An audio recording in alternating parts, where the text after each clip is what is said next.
She stood before him in a blood-red dress, knowing she had 30 days to live. Adrian Moretti didn't make empty threats. His reputation was built on bodies that disappeared and empires that crumbled at his word. But Valentina Cruz had survived worse than men who thought they owned the world. Their wedding wasn't about love. It was a transaction written in power, signed in silence, and sealed with a warning that should have sent her running. Instead, she looked into his cold eyes and smiled, because she knew something he didn't. Sometimes the prey knows how to hunt. If you want to see how this dangerous game ends, stay with me until the final word. Hit that like button and comment your city below so I can see how far this story travels across the world. The cathedral doors groaned open like a warning. Valentina stepped into the cavernous space, her heels clicking against marble that had witnessed 100 years of vows, half of them lies. The red dress had been a deliberate choice. White felt like a surrender, and she'd stopped surrendering the day her father's debts became her inheritance. Her father sat in the front pew, shoulders curved like a question mark, refusing to meet her eyes. Coward. But then again, that's what had brought them here. Antonio Cruz had bet his daughter's future on a poker hand and lost to a man who collected debts the way other people collected wine. The church smelled of old incense and newer fear. Adrian Moretti stood at the altar like he owned it. Hell, maybe he did. The Moretti family owned half of everything worth owning in this city. Ports, politicians, people. He was taller than she'd expected, broader through the shoulders, with the kind of face that made people forget to breathe. Dark hair pushed back from features that could have been carved by someone who understood cruelty as an art form. His eyes found her the moment she started down the aisle. Black eyes. Completely black. Not brown pretending to be dark.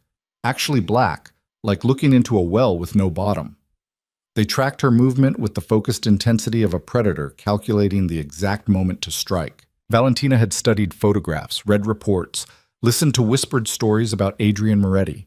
At 33, he'd turned his family's legitimate real estate empire into a front for operations that made police commissioners retire early and federal prosecutors take sudden vacations. He didn't raise his voice because he didn't need to. When Adrian Moretti spoke, people leaned in to catch every syllable, knowing their lives might depend on it. She reached the altar. The priest looked nervous, his liturgy book trembling in spotted hands. "You came," Adrian said. His voice was low, almost conversational, with an edge that suggested conversation was optional. "You didn't give me a choice." "There's always a choice." His mouth curved, not quite a smile. "You could have run. Your father certainly considered it." Valentina's jaw tightened. "My father makes a lot of considerations.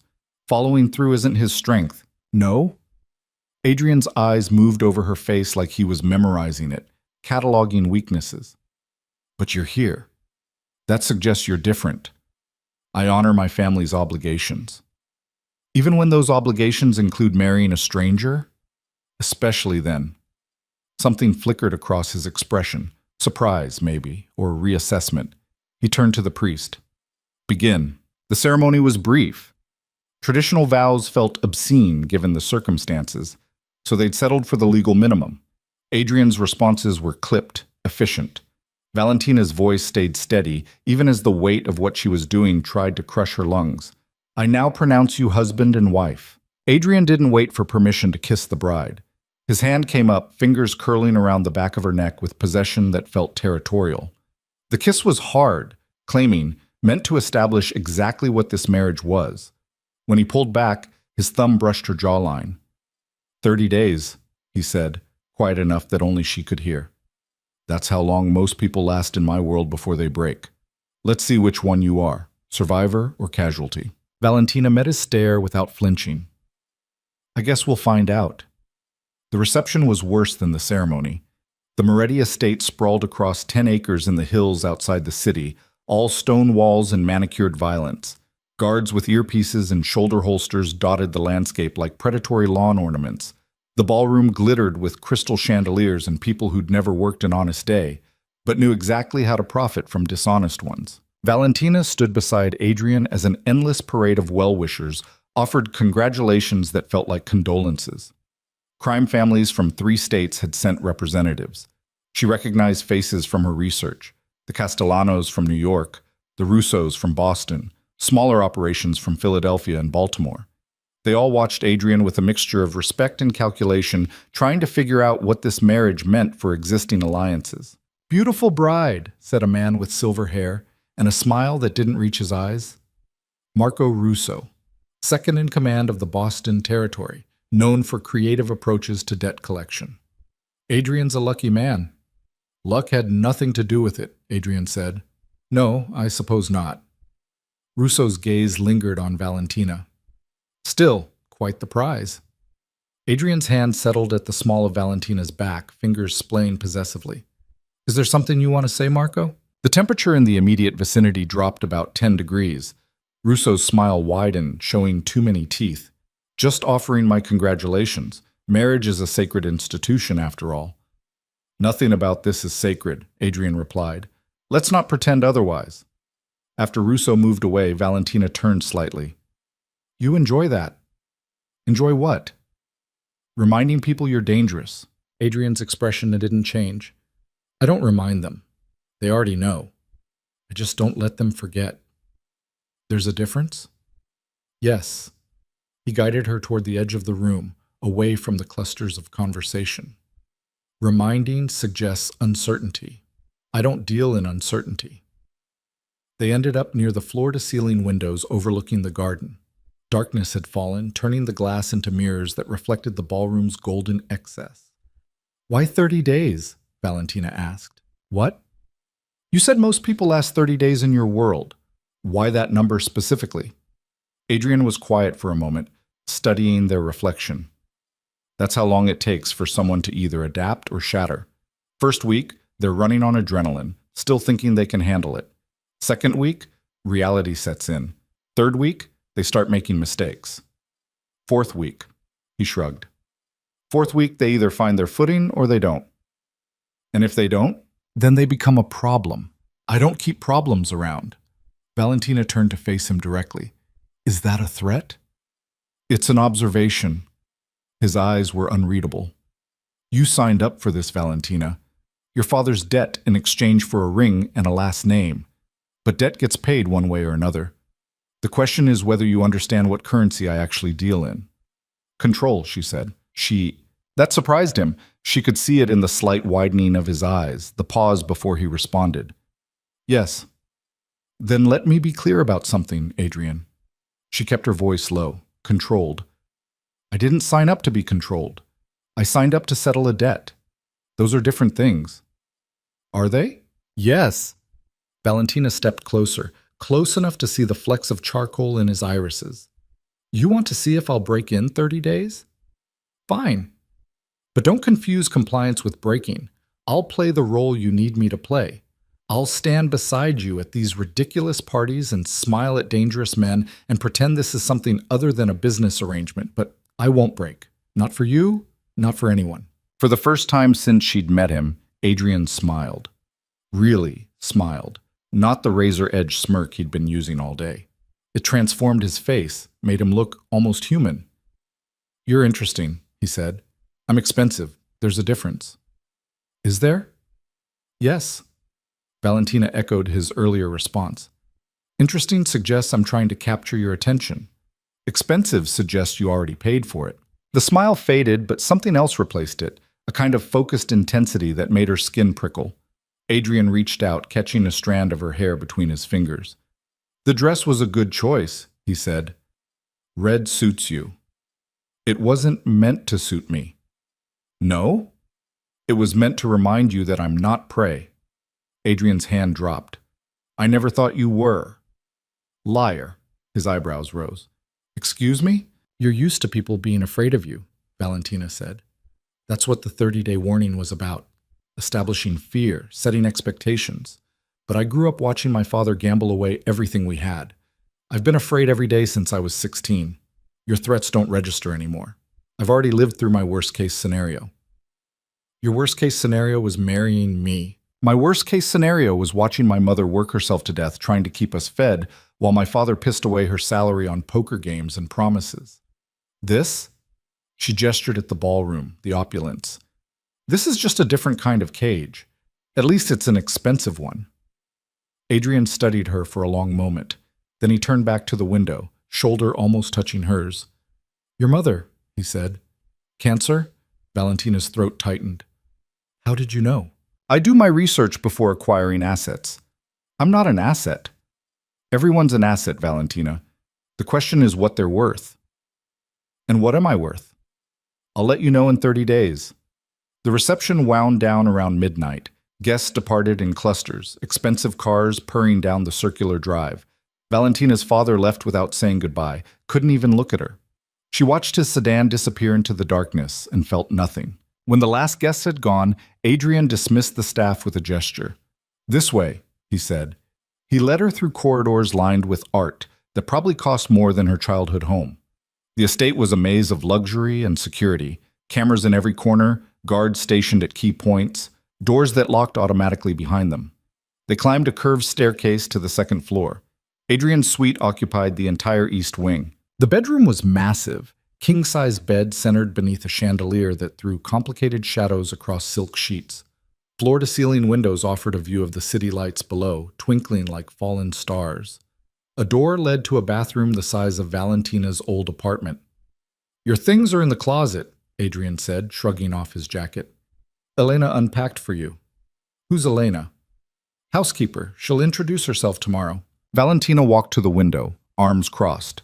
Behind her, she heard the rustle of clothing, the clink of a belt buckle. Her pulse kicked up despite her earlier bravado. "I'm not sleeping with you tonight," she said. "I didn't ask you to." She turned. Adrian had stripped down to his pants, revealing a torso that looked like it had been designed in a lab. Defined muscles, the kind of build that came from actual physical work rather than gym membership. But it was the scars that caught her attention. A puckered bullet wound high on his shoulder, long slash marks across his ribs, a burn scar that wrapped around his left side. He caught her staring. "Occupational hazards. You've been shot 3 times, stabbed twice, blown up once. The burn was from a warehouse fire in Baltimore. The Castellanos got creative during a territorial dispute." Valentina swallowed. "Why are you telling me this?" "Because you should know what you married into." Adrian sat on the edge of the bed, elbows on knees. "This isn't a game, Valentina. The 30-day warning wasn't about breaking you for fun. It was about survival.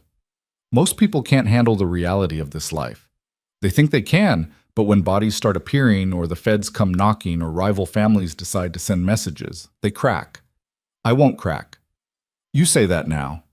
I'll say it in 30 days too." Adrian looked at her, really looked, like he was trying to solve an equation that didn't quite add up. Then he stood, crossing to a dresser and pulling out a shirt. "Here." He tossed it to her. "You'll want something to sleep in?" Valentina caught it reflexively. "I have my own clothes." "Consider it a gesture." "Of what?" "I haven't decided yet." She disappeared into the bathroom to change.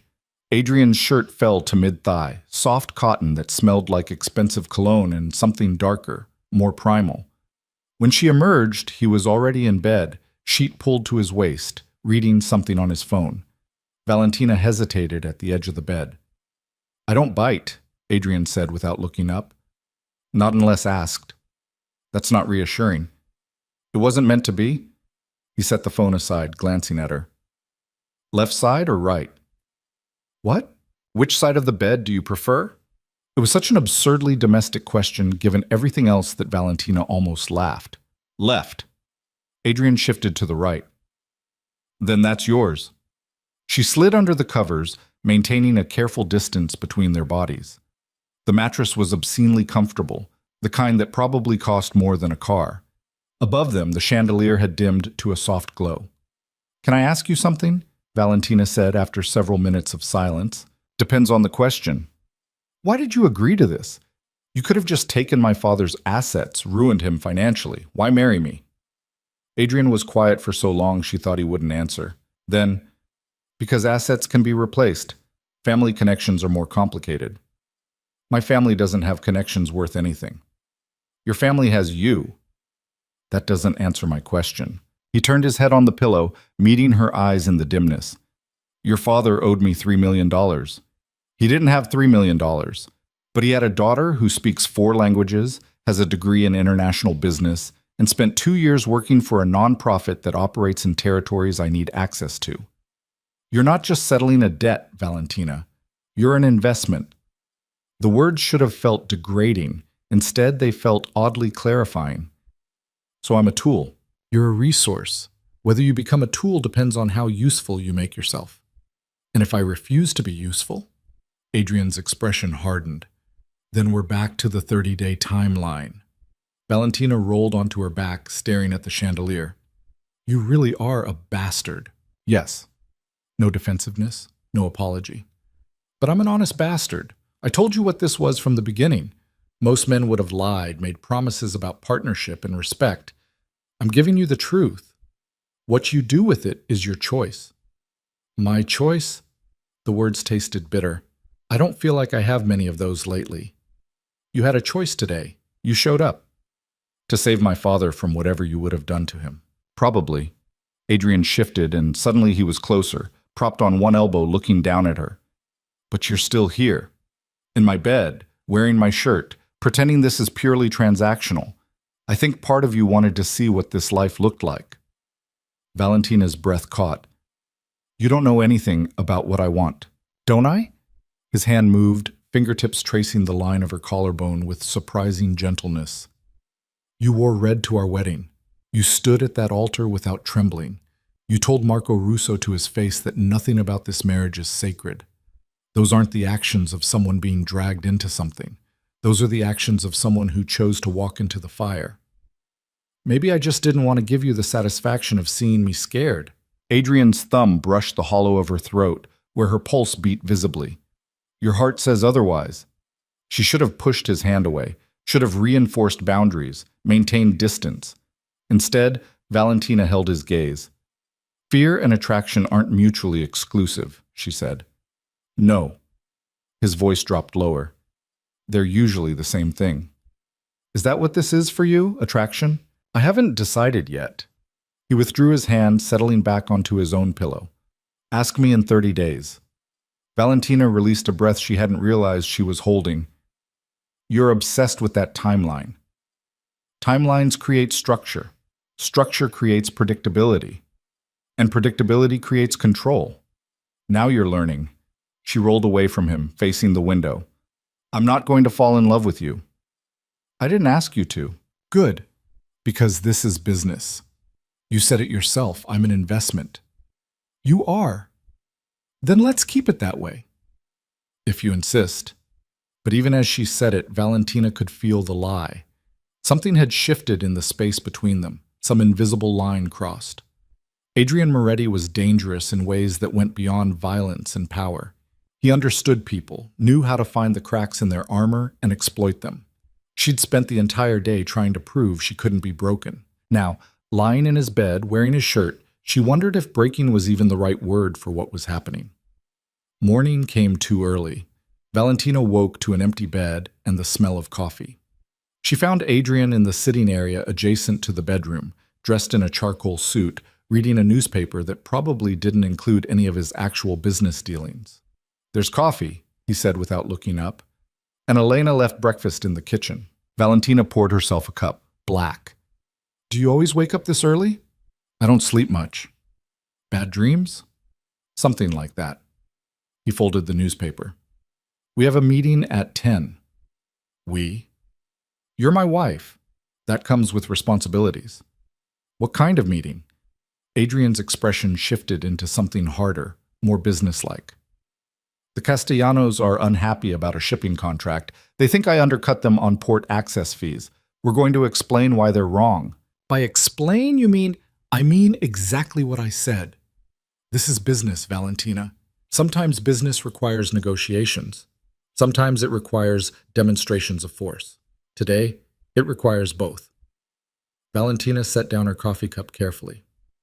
You want me to come to a meeting where you're going to threaten people. I want you to come to a meeting where you're going to sit beside me and look like you belong there. What I do or don't threaten is irrelevant to your role.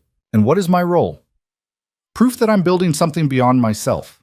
Adrian stood, buttoning his jacket. The families respect tradition, marriage, legacy, succession. These things matter in our world. You being there sends a message.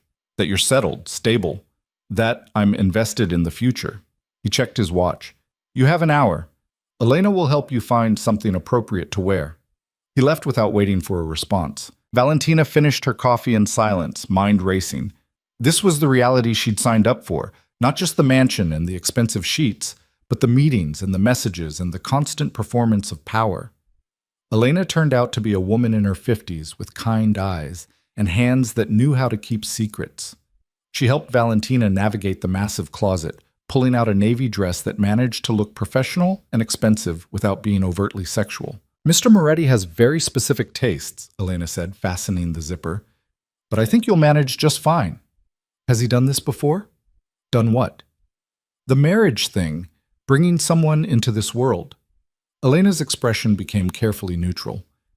Mr. Moretti's personal life is his own business. That's not an answer. No. Elena stepped back, examining Valentina critically. But it's the only one I can give you. Her expression softened slightly. However, I will say this. I've worked for the Moretti family for 23 years. I've seen a lot of people come and go. You're the first one who looks like she might actually survive. Survive or last 30 days? Elena smiled. Maybe both. The meeting took place in a warehouse near the docks. Valentina rode in the back of Adrian's SUV, flanked by guards, who looked like they bench-pressed shipping containers for fun. The city slid past the tinted windows, gleaming downtown towers giving way to industrial sprawl. Ground rules, Adrian said without looking at her. You don't speak unless spoken to. You don't react to anything you hear. You sit beside me and you look like this is exactly where you belong. Can you do that? Yes. I need you to be sure, Valentina. The Castellanos aren't just business rivals. They're dangerous people who will exploit any perceived weakness. If they think you're uncomfortable or out of your depth, I said yes. She met his eyes in the rearview mirror. I can handle this. Adrian nodded once. Good. The warehouse was exactly what she expected. Concrete floors, harsh lighting, the smell of salt water and rust. A table had been set up in the center, surrounded by chairs that looked like they'd been stolen from a high school cafeteria. 3 men waited for them. Valentina recognized the one in the center from her research. Vincent Castellano, head of the New York territory, 62 years old, responsible for at least 17 known murders, and probably 3 times that many unknown ones. The men flanking him were younger, harder, with the kind of faces that had seen too much violence to ever look entirely human again. Adrian didn't acknowledge them immediately. He circled the table slowly, forcing them to wait, establishing hierarchy through silence. Finally, he sat. Valentina took the chair beside him. Vincent, Adrian said, you wanted to talk about port fees. Castellano leaned back, fingers steepled. Your memory's getting worse, Adrian. We wanted to talk about you stealing our contracts. I didn't steal anything. I offered better terms. You undercut us by 30%. That's not better terms. That's war. Adrian's expression didn't change. If it was war, Vincent, we wouldn't be having this conversation. We'd be counting your bodies. The temperature in the room dropped. The men flanking Castellano tensed, hands moving toward concealed weapons. Valentina kept her face perfectly neutral even as her heart tried to jackhammer through her ribs. Castellano's eyes flicked to her, then back to Adrian. You brought your bride to a business meeting. How modern. My wife goes where I go. Dangerous habit. Women are liabilities in this business. Some women. Adrian's hand found Valentina's under the table, fingers lacing through hers. The gesture looked possessive, but his grip was steady, grounding. Mine isn't. Castellano smiled. We'll see. The 30-day timer starts now, doesn't it? So that was part of it. The timeline wasn't just Adrian's private test. It was known, discussed, maybe even bet on. What's your point, Vincent? Adrian's voice went colder. My point is that you're making changes. Marriage, expansion, aggressive contract negotiations. It suggests either strength or desperation. I'm trying to figure out which. And I think you're overextended. Castellano leaned forward. I think you married this girl to create an appearance of stability.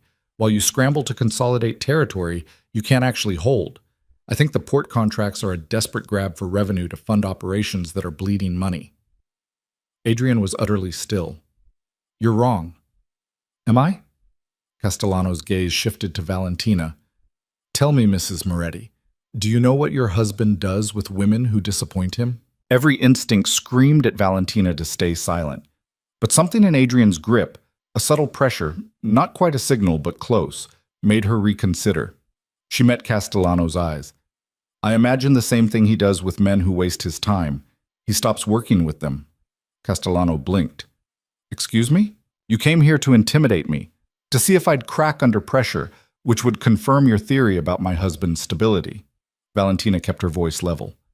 But I'm not cracking, which means your theory needs adjustment. So either revise your assessment or stop wasting everyone's time with threats you're not going to follow through on. The silence that followed was absolute. Then Castellano laughed, a genuine, surprised sound. Well, she's got spine, I'll give you that. Adrian's grip on Valentina's hand tightened briefly, then released. Are we done posturing, Vincent? Or do you want to actually discuss business? Business, Castellano sobered. Fine. Here's the reality. You can't sustain a 30% undercut, not long term. So either you're planning something bigger or you're bluffing. Which is it? Neither. Adrian pulled a folder from his jacket, sliding it across the table. I have new infrastructure coming online next quarter. Automated systems, reduced labor costs, direct shipping arrangements with 3 new Asian ports. I'm not undercutting you, Vincent. I'm operating in a different economic model. You can try to match it, or you can find a different revenue stream, but you're not stopping me. Castellano opened the folder, scanning documents. His expression darkened. Where did you get capital for this? Private investments. Bullshit. This kind of overhaul requires 50, 60 million minimum. You didn't have that kind of liquid capital 6 months ago. Adrian smiled. I do now. How? That's not your concern. Valentina kept her expression neutral, but her mind raced. Adrian had married her for access to nonprofit contacts, but what if that wasn't the whole story? What if he'd been assembling pieces for something much larger? Castellano closed the folder, sliding it back. You're playing a dangerous game. I'm playing the only game that matters. Adaptation or extinction. You can evolve with the market, or you can fight change until it buries you. Adrian stood. We're done here. You have 3 days to decide if you want to negotiate a partnership or continue operating in direct competition. After that, I stop being polite. He walked out without waiting for a response. Valentina followed, heart pounding. They were halfway to the SUV when Castellano called out, Adrian! Adrian paused but didn't turn. Your wife was right, Castellano said. I was testing her. She passed. But understand something. The people coming for you won't be as kind. They'll use her, hurt her, destroy her if it gives them leverage. That 30-day timeline? It's not about whether she breaks. It's about whether you can protect her when they come. Adrian looked back over his shoulder. Let them try. They rode in silence for the first 10 minutes. Valentina's hands were shaking despite her best efforts to control them.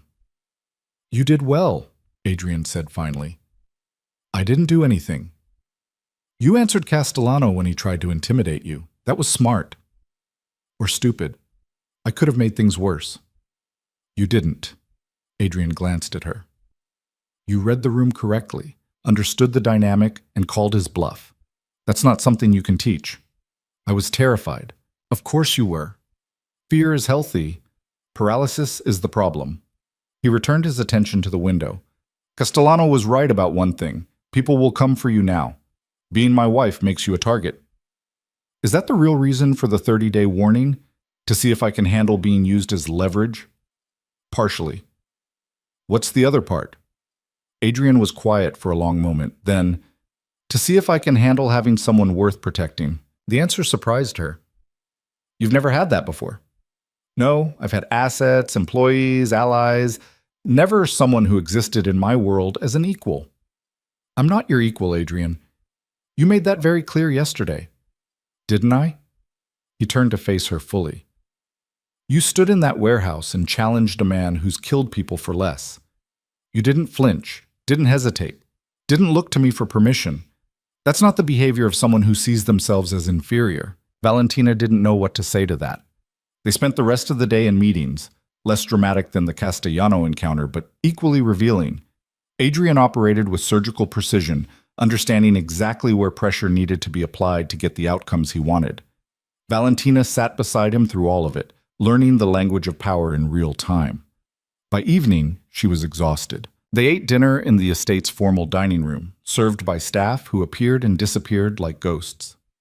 Adrian asked about her nonprofit work, and Valentina found herself talking about infrastructure projects in Southeast Asia, corruption challenges, the complicated intersection of humanitarian work and local politics. "You miss it," Adrian observed. "Sometimes. It felt like we were actually helping people. And this doesn't. This is about money and power. That's not helping. It's just accumulating." Adrian set down his fork. "Every dollar I make is a dollar someone else doesn't make. That changes lives, Valentina. Maybe not in ways you'd consider noble, but change doesn't care about nobility. It cares about force. That's a bleak way to see the world. It's an honest way. You spent 2 years building wells and training farmers. How many of those projects survived after you left?" The question hit harder than it should have. Some. And the others? Corruption, equipment failure, shifting political dynamics. She met his eyes. "I know the limitations of what I was doing."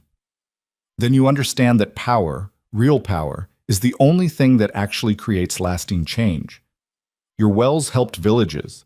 My infrastructure changes regions. The scale is different, but the principle is the same.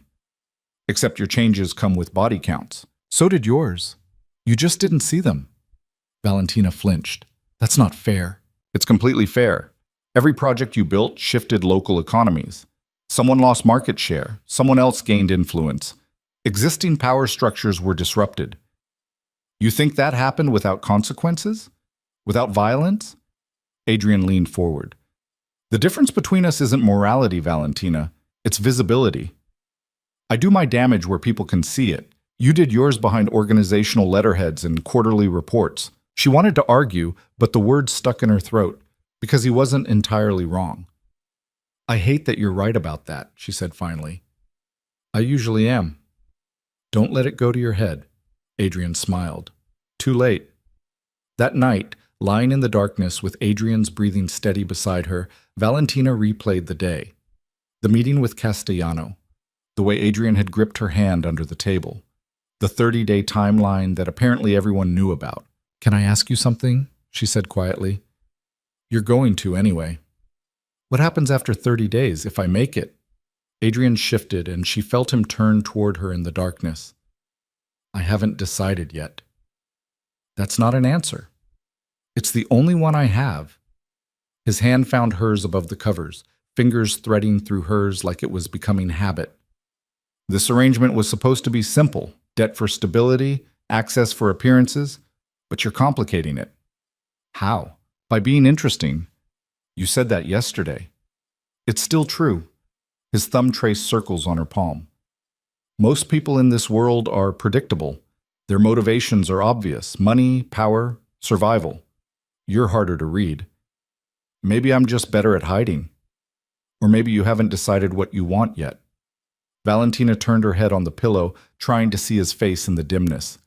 "What do you want, Adrian?" "Control." "That's what you said you deal in. I asked what you want." He was quiet for so long she thought he wouldn't answer. Then, "To not have to want anything. Wanting creates vulnerability. Everyone wants something." "Exactly." His voice went rough. "Which is why control is the only reliable currency. That's lonely." "Loneliness is safe." "Is it?" Valentina laced her fingers more tightly with his. "Because from where I'm lying, it seems like you're the one who might break in 30 days, not me." Adrian's breath caught, just barely, but she heard it. Then he pulled her closer, eliminating the careful distance they'd maintained. His arm came around her waist, anchoring her against his chest. "You're playing a dangerous game," he murmured against her hair. "So are you." "Yes." His hand splayed across her stomach, possessive and warm. "But I've been playing longer. That doesn't mean you'll win. Doesn't mean you will either." Valentina smiled in the darkness. "We'll see." She fell asleep to the steady rhythm of his heartbeat, unaware that across the city, in rooms where power was measured in violence and survival, people were already making plans. Castellano wasn't the only one who'd noticed Adrian Moretti's marriage. Others had seen it too, seen the potential weakness, the leverage, the opportunity. The 30-day clock was ticking, but for tonight, in the silence of expensive sheets and complicated truths, Valentina Cruz Moretti allowed herself to feel something she hadn't felt in years. Safe. It wouldn't last. It never did. But safety was an illusion, and illusions had a shelf life. Valentina discovered this truth on day 7 when she found blood in the kitchen sink. Not a lot. Just enough to stain the porcelain pink where someone had tried to wash it away. Elena was scrubbing at it with the kind of intensity that suggested she'd done this before, many times, and still hated it. "What happened?" Valentina asked. Elena's shoulders stiffened. "Nothing you need to concern yourself with. There's blood in the sink. That seems like my concern." "It's handled." Elena rinsed the sponge, avoiding eye contact. "Mr. Moretti had a visitor last night. There was a disagreement. A disagreement that ended with bleeding." "Yes." Valentina leaned against the counter, arms crossed. "Where is he now?" "Mr. Moretti is in his office. The visitor left through the service entrance." Elena's tone made it clear exactly how the visitor had left. Probably horizontal, possibly in pieces. "Does this happen often?" Elena finally met her eyes. "Mrs. Moretti, if you're going to survive here, you need to understand something. This house has rules. The first rule is that some things aren't your business until Mr. Moretti decides they are. Blood in the sink falls into that category. And if I make it my business anyway, then you'll find out very quickly why most people don't last 30 days. Valentina found Adrian exactly where Elena said he would be, behind a massive desk in an office that looked like it had been designed to intimidate. Floor-to-ceiling bookshelves, dark wood paneling, windows that offered a view of the entire estate. He was reading something on his laptop, shirt sleeves rolled up, tie discarded. There was a bruise forming along his jaw. "I didn't hear you come in," he said without looking up. "You weren't meant to." Valentina closed the door behind her. "Want to tell me about the blood in the kitchen?" "No." "Want to tell me about the bruise on your face?" "Also no." Adrian finally glanced at her. "Elena should have cleaned that up before you saw it." She tried. "I'm an early riser." Valentina crossed to the desk, studying him. The bruise was fresh, purpling at the edges. His knuckles were scraped raw. "Who was it?" "A problem that needed solving." "That's not an answer." "It's the only one you're getting." Adrian closed his laptop, giving her his full attention. "Why are you here, Valentina? We established ground rules. This falls outside them." "Your ground rules included me sitting through business meetings and playing the dutiful wife at social functions. They didn't include ignoring violence that happens under the same roof where I sleep." "Then consider the rules amended. What happens in this house when you're not present is not your concern." Valentina's jaw tightened. "You're bleeding on your shirt collar." Adrian's hand went to his neck, fingers coming away with a smear of red. He frowned at it like it was a minor inconvenience. Must have missed that. "Let me see." "It's fine." "Adrian." She moved around the desk, not asking permission. "Let me see." For a moment she thought he'd refuse. Then he tilted his head, exposing the wound, a shallow cut just below his ear, probably from a blade. Not deep enough to be dangerous, but ugly. Valentina pulled a tissue from the box on his desk, pressing it against the cut. Adrian's hand came up, covering hers. "I don't need you to take care of me," he said quietly. "Too bad. You married me, remember? That comes with responsibilities." She threw his words from their first morning back at him. Something flickered across his expression, surprise, maybe amusement. His thumb brushed across her knuckles. "You're stubborn. You're bleeding. I've bled before. That doesn't make it acceptable." Valentina held pressure on the wound, acutely aware of how close they were standing. She could smell his cologne mixed with something sharper, adrenaline, maybe, or the copper tang of blood. "What did he want?" "Who?" "Your visitor. The one who disagreed with you so violently he ended up leaving through the service entrance." Adrian's eyes narrowed. "Elena talks too much." "Elena barely talks at all. I inferred." Valentina lifted the tissue, checking the cut. The bleeding had slowed. "You're going to need antiseptic. There's a first aid kit in the bathroom." She found it in a cabinet that also contained enough medical supplies to run a small emergency room, Suture kits, antibiotics, prescription painkillers, trauma shears, the kind of inventory that suggested injuries were routine. When she returned, Adrian had removed his shirt entirely. The morning light through the windows highlighted every scar on his torso. The bullet wounds she'd noticed on their wedding night, plus others she hadn't seen in the darkness. A long, jagged line across his ribs that looked like it had required serious stitches. A circular burn on his shoulder that might have been from a cigar or a blowtorch. "You collect these like souvenirs," Valentina said, opening the antiseptic. "Occupational hazards? We covered this already." "That doesn't make it less disturbing." She dabbed at the cut on his neck. Adrian winced but didn't pull away. "The person who did this, are they alive? Do you want them to be?" The question caught her off guard. "I don't know." "Honest answer." Adrian's hand settled at her waist, steadying her as she worked. "Most people would lie, say of course they want everyone to live. You're admitting you don't care.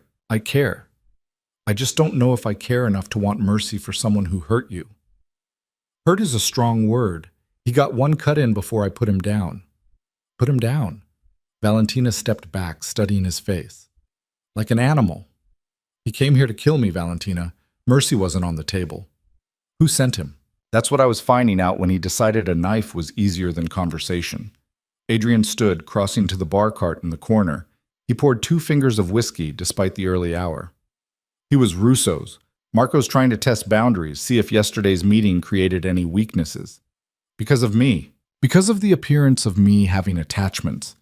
He drank half the whiskey in one swallow. "Castellano wasn't the only one watching. Russo sees an opportunity. New wife means divided attention, possible leverage. He sent someone to probe defenses." Valentina's stomach dropped. "They're coming after me." "They're thinking about it. There's a difference." Adrian refilled his glass. "But yes, your presence has created complications. I told you this would happen. You told me I'd be a target. You didn't tell me people would show up at the house with knives. Would it have changed anything? You still would have married me. Your father's debt would still exist. The timeline would still be running." He met her eyes over the rim of his glass. "You knew what you were walking into. Knowing and experiencing are different things." "Yes." Adrian set down the glass, closing the distance between them. "Which is why most people break. Theoretical danger is manageable. Actual blood is harder to rationalize." Valentina lifted her chin. "I'm not breaking." "No." His hand came up, fingers tracing the line of her jaw. "You're angry instead. That's better." "Better how?" "Anger is useful. Fear paralyzes, but anger drives action." His thumb brushed her lower lip. "What do you want to do with it?" The question hung between them, loaded with implications. Valentina's pulse kicked up, heat pooling low in her stomach despite everything. "I want to understand the rules," she said. "Real rules, not the sanitized version you gave me on our wedding night. If people are coming after me, I need to know how this world actually works." Adrian studied her for a long moment. Then he stepped back, creating distance. "All right, real rules. First, trust no one outside this house. Not business associates, not social acquaintances, definitely not family members. Everyone has an agenda. Including you. Especially me. No hesitation. Second, never go anywhere without security. I don't care if you're running to the corner store, you take guards. Third, learn to shoot. There's a range in the basement. Marcus will teach you." "Who's Marcus?" "Head of security. Former Marine, 3 tours, dishonorably discharged for reasons he'll tell you about if he likes you." Adrian moved back to his desk, pulling out a drawer. He extracted a handgun, small, matte black, designed for concealment. "Fourth, carry this. Always." Valentina stared at the weapon. "I don't know how to use that." "That's what Marcus is for, but even untrained, having it sends a message." He held it out, grip first. "Take it." She did, surprised by the weight. The metal was cold against her palm. "Safety's here." Adrian's hands covered hers, guiding her fingers. "Thumb release. You push it forward to fire. Point at what you want to stop existing and pull the trigger. Simple." "Nothing about this is simple." "No, but it's necessary." He released her hand, stepping back. "Fifth rule, and this is the most important one. If someone takes you, if you're grabbed or kidnapped or used as leverage, you fight. You don't wait for rescue. You don't negotiate. You don't comply hoping for mercy. You do whatever it takes to survive until I can reach you. The intensity in his voice made Valentina's breath catch. You'd come for me. Yes. Why? I'm just an investment, remember? A resource. Adrian's expression went hard. Because you're mine now, and I protect what's mine. The possessiveness should have bothered her. Instead, it settled something in Valentina's chest, a kind of certainty she hadn't felt since her mother died. Okay, she said. Okay, what? Okay. I'll learn to shoot. I'll carry the gun. I'll follow your rules. She met his eyes. But I want something in return. Adrian's eyebrow rose. You're negotiating? You said I was an investment. Investments should appreciate in value. That means leveraging advantages. A smile ghosted across his mouth. What do you want? Access to your business operations, not the illegal parts. I don't need that kind of exposure. But the legitimate infrastructure. Real estate holdings, shipping contracts, the automated systems you told Castellano about. I want to understand how it all fits together. Why? Because if I'm going to be useful, I need to know what I'm working with. You married me for my nonprofit contacts and international business background. Let me use them properly. Adrian was quiet, considering, then, you'll report directly to me. Anything you learn, anyone you meet through those operations, I know about it immediately. Agreed. And you don't make decisions without consultation. This is observation, not authority. For now, his eyes narrowed. For now? If I prove myself useful, we renegotiate. Valentina didn't back down. That's how business works, isn't it? Performance-based advancement. Adrian laughed. Genuinely laughed. The sound warm and surprised. You're something else. Is that a yes? It's a conditional yes. Prove you can handle the basics first, then we'll discuss expansion. He glanced at his watch. Marcus will be in the gym at 1400. Don't be late. 1400? 2 p.m. Military time. Get used to it. Everyone on my security team uses it. Valentina tucked the gun into her waistband, feeling absurdly like she was playing dress-up in someone else's dangerous life. Anything else I should know? Yes? Adrian's expression sobered. The man who came here last night, before he died, he confirmed that Russo's making a move. Not immediately, but soon. The next 2 weeks are going to be complicated. Complicated how? The kind of complicated where you don't leave the estate without armed escorts, and I sleep with my gun on the nightstand. He picked up his laptop, clearly dismissing her. We have a charity gala Friday night. Black tie, high society, absolutely crawling with people who'd love to see me fail. You'll need to be perfect. I'm always perfect. No. Adrian looked up, something dark and hungry in his eyes. You're interesting. Perfect is boring. Interesting keeps me guessing. Valentina left before she could do something stupid like close the distance between them again. Marcus turned out to be exactly what she'd expected. 6'3", built like a tank, with a shaved head and eyes that missed nothing. He was waiting in the gym when she arrived, arms crossed over a chest that looked like it could stop bullets. Mrs. Moretti, he said. No inflection, just statement. Valentina. I call the boss Mr. Moretti. His wife gets the same respect. Marcus gestured toward the shooting range built into the back wall. You ever handle a weapon before? No. Good. No bad habits to unlearn. He pulled out a Glock similar to the one Adrian had given her. First rule, never point this at anything you don't intend to destroy. Not to scare, not to threaten, not to make a point. If it's aimed, it's firing. Understood? Yes. Second rule, finger off the trigger until you're ready to shoot. Your natural instinct will be to keep it there, but that's how accidents happen. Marcus demonstrated, finger resting along the side of the barrel. Like this. They spent 2 hours on basics. Stance, grip, sight alignment, trigger control. Marcus was patient but demanding, correcting her form with the kind of precision that came from years of training people to survive. You're tensing your shoulders, he said for the 4th time. Relax. The weapon does the work, not your muscles. Valentina adjusted, rolled her shoulders back. The target 20 feet away had a decent grouping, not tight, but all the shots were hitting center mass. Better. Marcus moved beside her.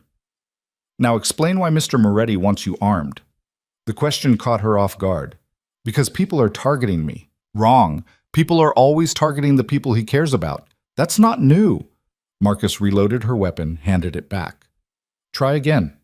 Valentina lined up another shot, thinking, because he can't be with me all the time. Closer, but still wrong. Marcus waited until she'd emptied the clip. He wants you armed because he's acknowledging you're part of this now. Really part of it. Not just window dressing or a contract obligation. You're in the game. Is that good or bad? Depends on whether you survive. Marcus took the gun, performing a safety check. I've worked for the Morettis for 8 years. I've seen a lot of people come through that house. Most of them were using Mr. Moretti for something. Money, protection, connections. None of them lasted. Because they broke in 30 days? Because they didn't understand that this life requires commitment. You can't be half in. The moment you hesitate, the moment you question whether you belong here, that's when you become a liability. Marcus's eyes met hers. Mr. Moretti doesn't keep liabilities. He told me that. Did he tell you what happens to them? No. Good. That means he doesn't want you thinking of yourself that way. Marcus holstered his weapon. Same time tomorrow. We'll work on moving targets. Valentina spent the afternoon reviewing Adrian's legitimate business holdings, or at least the ones he'd given her access to. Real estate portfolios across 6 states, shipping contracts with companies she'd never heard of, but that apparently moved billions in goods annually. Infrastructure development projects that reminded her uncomfortably of her nonprofit work. It was all legal, technically, but there were gaps in the paperwork, places where money disappeared and reappeared in different forms, shell companies nested inside other shell companies like Russian dolls of financial obfuscation. She was cross-referencing a shipping manifest when Adrian appeared in the doorway. Finding anything interesting? He asked. Several things. Want me to list them? Please. Valentina turned her laptop screen toward him. These 3 shipping contracts, the pricing doesn't make sense. You're moving containerized goods at a loss unless there's something else being transported that's not on the manifest. Go on. The real estate holdings in Baltimore, 6 properties purchased through different LLCs, but all renovated by the same contractor at the same time. That's not coincidence, that's coordination. You're building infrastructure for something. Adrian leaned against the doorframe, arms crossed. And the automated port systems you mentioned to Castellano, the capital for that came from liquidating assets in 3 other cities. You're consolidating, pulling resources into specific territories. Valentina met his eyes. You're preparing for expansion, major expansion. Very good.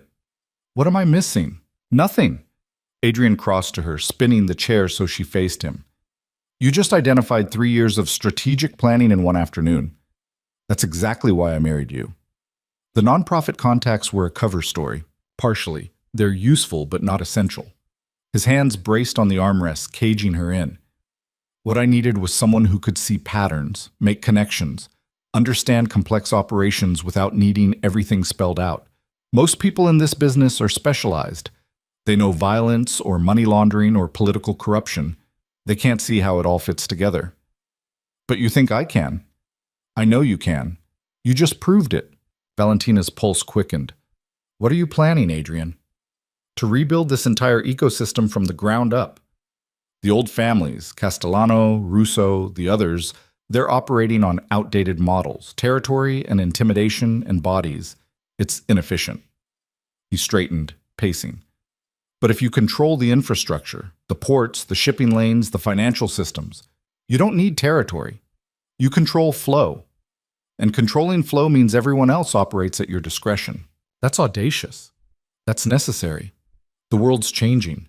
In 10 years, the families still operating on old models will be extinct. I'm positioning us to survive. Us. Valentina caught the word. Not you. Us. Adrian paused. Yes.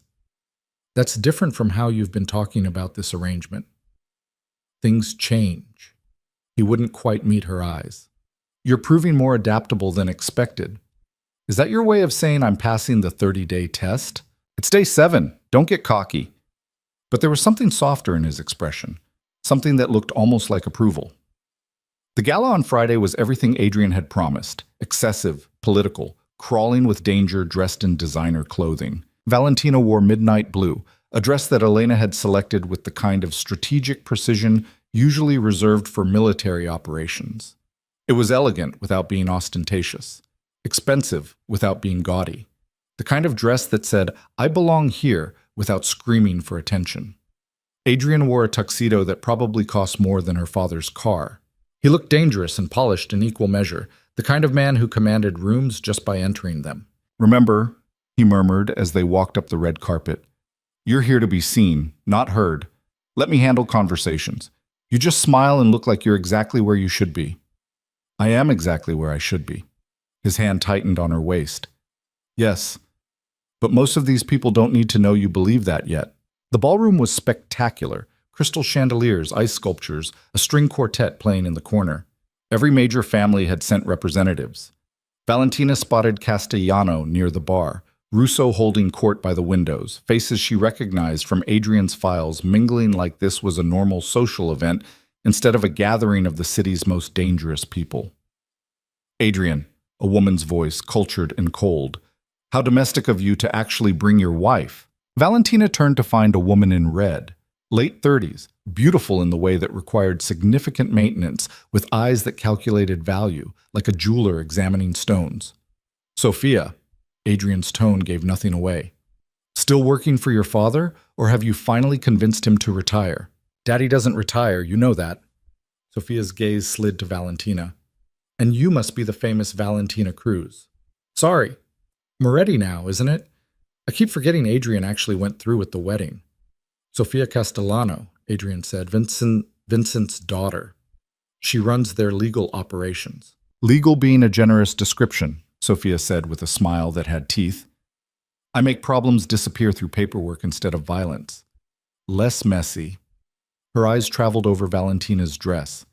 "That's beautiful. Custom?" "Elena chose it." "Elena has excellent taste. Almost as good as Adrian's, and his is notoriously difficult to satisfy." The implication hung in the air like smoke. Adrian's hand pressed against Valentina's back. A warning, maybe, or a claim. "If you're trying to make her uncomfortable, Sophia, you'll have to try harder. Valentina doesn't rattle easily." "Is that so?" Sophia's smile widened. How refreshing. The last woman Adrian brought to one of these events spent half the night in the bathroom crying. "I don't cry in public," Valentina said evenly. "We'll see about that. The night's young?" Sophia raised her champagne glass in mock toast. "Enjoy the gala. And Adrian, Daddy wants a word later, something about those port contracts." She drifted away, leaving tension in her wake. "Ex-girlfriend?" Valentina asked. "Business associate." "Who you slept with?" Adrian's jaw tightened. "Past tense. Years ago. Irrelevant." "She doesn't think it's irrelevant. Sofia Castellano thinks everything is relevant if it gives her leverage. Ignore her." But ignoring Sophia proved impossible. The woman circled back throughout the evening, always with another pointed comment, another subtle dig. By the time dinner was served, Valentina's patience was wearing thin. They were seated at a table with 3 other couples, all connected to various family operations, all watching Valentina like she was a fascinating science experiment.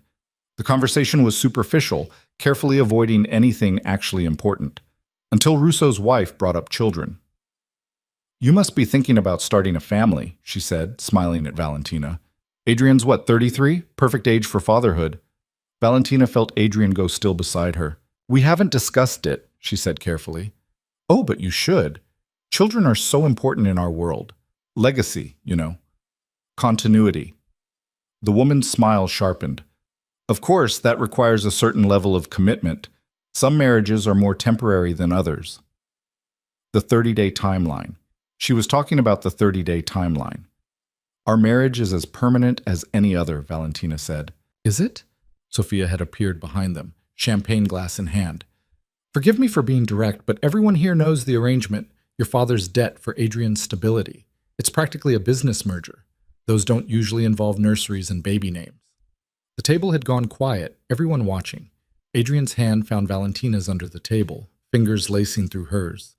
"Our personal plans are our business, Sophia." "Of course they are. I'm just saying what everyone's thinking." Sophia leaned closer, voice dropping. You can't build a legacy on a transaction, Adrian. Eventually, you'll have to decide if she's worth keeping for reasons beyond her father's debt. Valentina felt something snap inside her, not anger exactly, but a kind of crystalline clarity. She stood, Adrian's hand still in hers. "Excuse us." She pulled him onto the dance floor before he could object, one hand on his shoulder, the other still gripping his fingers. The orchestra was playing something slow, classical. "What are you doing?" Adrian asked quietly. "Giving them something to talk about that isn't business transactions." Valentina met his eyes. "Dance with me like you actually want to be here." "I don't dance." "You do tonight." For a moment she thought he'd refuse. Then his arm came around her waist, pulling her close enough that she could feel his heart beating against her chest. They moved together, not quite in sync, but close enough. "They're trying to get under your skin," Adrian said. "I know." "You're letting them." "No, I'm controlling the narrative." Valentina's fingers tightened on his shoulder. "Right now, every person in this room is watching us. They're wondering if this is real or performance. Let them wonder." Adrian's eyes searched hers. "What are we doing, Valentina?" "Surviving 30 days. She leaned closer, lips nearly brushing his ear. "Unless you've changed your mind about what happens after." His grip on her waist tightened almost painfully. "You're playing with fire." "So are you." The song ended. They stood there for a heartbeat too long, neither moving. Then Adrian stepped back, composure sliding into place like armor. "We should go," he said. They made their exit amid whispers and speculation. Valentina could feel eyes tracking them all the way to the car. The drive home was silent, tense. Adrian stared out the window, jaw tight, clearly working through something. "I shouldn't have pulled you onto the dance floor," Valentina said finally. "No, you should have." He turned to look at her. Sophia was right about one thing. People need to believe this is more than a transaction. What you did tonight, that helped. Even though it complicated things. Especially because it complicated things. Adrian's expression was unreadable. Complications make you harder to predict. That's useful. "Is that all I am? Useful?" "No." The word came out rough. "But I don't know what else to call you yet." They pulled through the estate gates. Home. Except it didn't quite feel like home. More like a fortress where Valentina was learning to live alongside danger. Inside, Adrian poured himself whiskey, offering her one. She took it. "How many more of these events?" she asked. "As many as it takes to consolidate the image we're building." He drank, grimaced. "The families need to see us as a unit. That means appearances, meetings, the whole performance. It didn't feel like a performance tonight." "No." Adrian set down his glass. It didn't. The admission hung between them, heavy with implication. Valentina closed the distance, stopping inches from him. "What happens in 23 days, Adrian? When the timeline runs out?" "I don't know." "You're lying." "Yes." He reached out, fingers tracing her cheekbone. "I know exactly what I want to happen. I'm just not sure I should want it." "Why not?" "Because wanting things makes you vulnerable. And vulnerability in this world gets you killed." His thumb brushed her lower lip. "You're a complication I didn't plan for. You married me. For strategic reasons. And now?" Adrian's eyes went dark. "Now those reasons feel insufficient." He kissed her then, not the claiming kiss from their wedding, but something slower, deeper, edged with hunger that had been building for 7 days. Valentina's hands fisted in his shirt, pulling him closer, needing the contact like oxygen. When they broke apart, both breathing hard, Adrian rested his forehead against hers. "This changes everything," he said. "I know. We should stop. We should." Neither of them moved. Finally, Adrian stepped back, putting safe distance between them. "Not like this. Not when we're both running on adrenaline and whiskey. Since when do you have restraint? Since I started worrying about what happens if I don't." He ran a hand through his hair, looking more uncertain than she'd ever seen him. "Go to bed, Valentina, before I change my mind about being careful."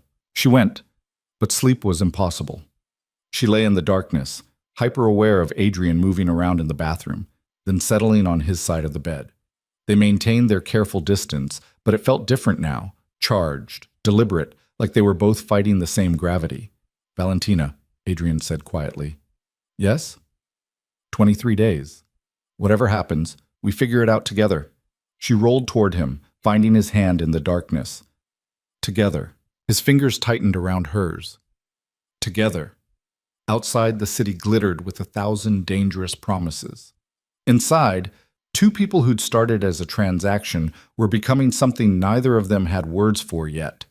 The 30-day clock kept ticking. But maybe, Valentina thought as she finally drifted toward sleep, breaking wasn't the only possible ending. Maybe some things were meant to be rebuilt into something stronger. They were both wrong about the rebuild part. Things got worse first. Day 14 arrived with gunfire at 3 in the morning. Valentina woke to Adrian's hand over her mouth and his voice in her ear, sharp and controlled. Don't scream, don't move. Stay exactly where you are. He was already out of bed, gun in hand, moving toward the window with the fluid precision of someone who'd done this before. Outside, shouts erupted, followed by more gunfire. Rapid bursts that echoed across the estate grounds. Valentina's heart slammed against her ribs. The gun Adrian had given her was in the nightstand drawer. She reached for it, hands shaking. I said don't move. Adrian didn't look at her, eyes scanning the darkness beyond the glass. Marcus has the perimeter. This is contained. Contained doesn't sound like the right word when people are shooting. Contained means they're not in the house yet. He pressed something on his phone.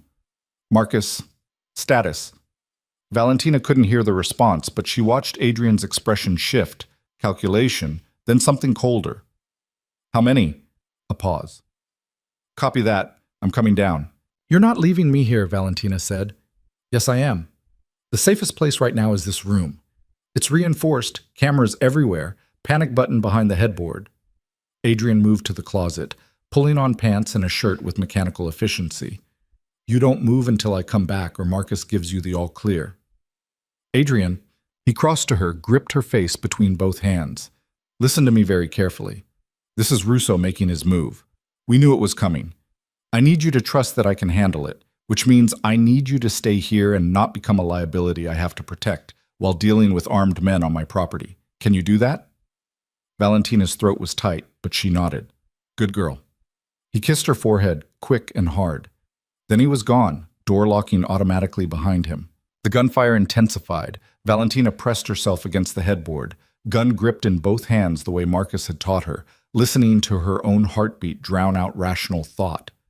Somewhere below, men were trying to kill her husband. Men who'd come here because of the exact complications she'd helped create by making their arrangement look real at the gala. Sophia's voice echoed in her memory. You can't build a legacy on a transaction. Maybe not, but apparently you could start a war with one. The shooting stopped. Silence rushed in to fill the space, somehow worse than the noise.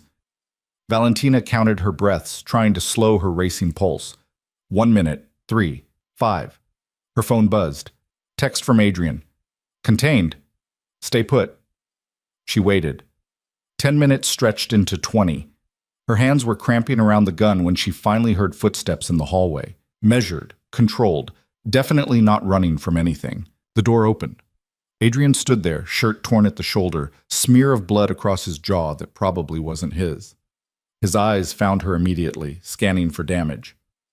You're okay, he said. Statement, not question. I'm fine. You're bleeding. Not my blood. He crossed to the bathroom, running water in the sink.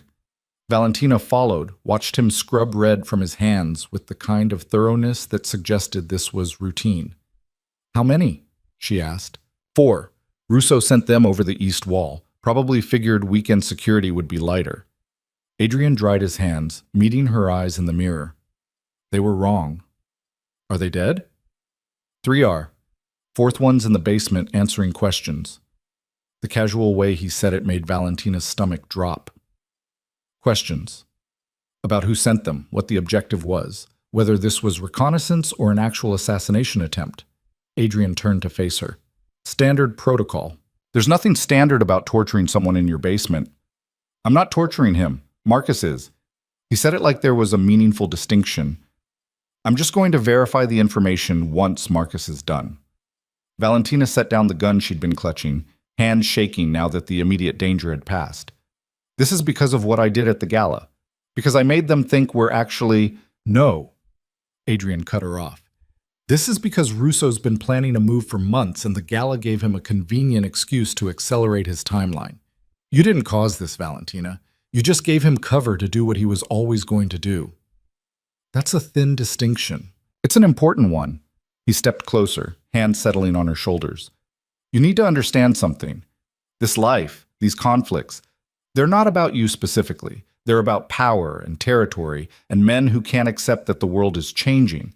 Russo sees my expansion as a threat.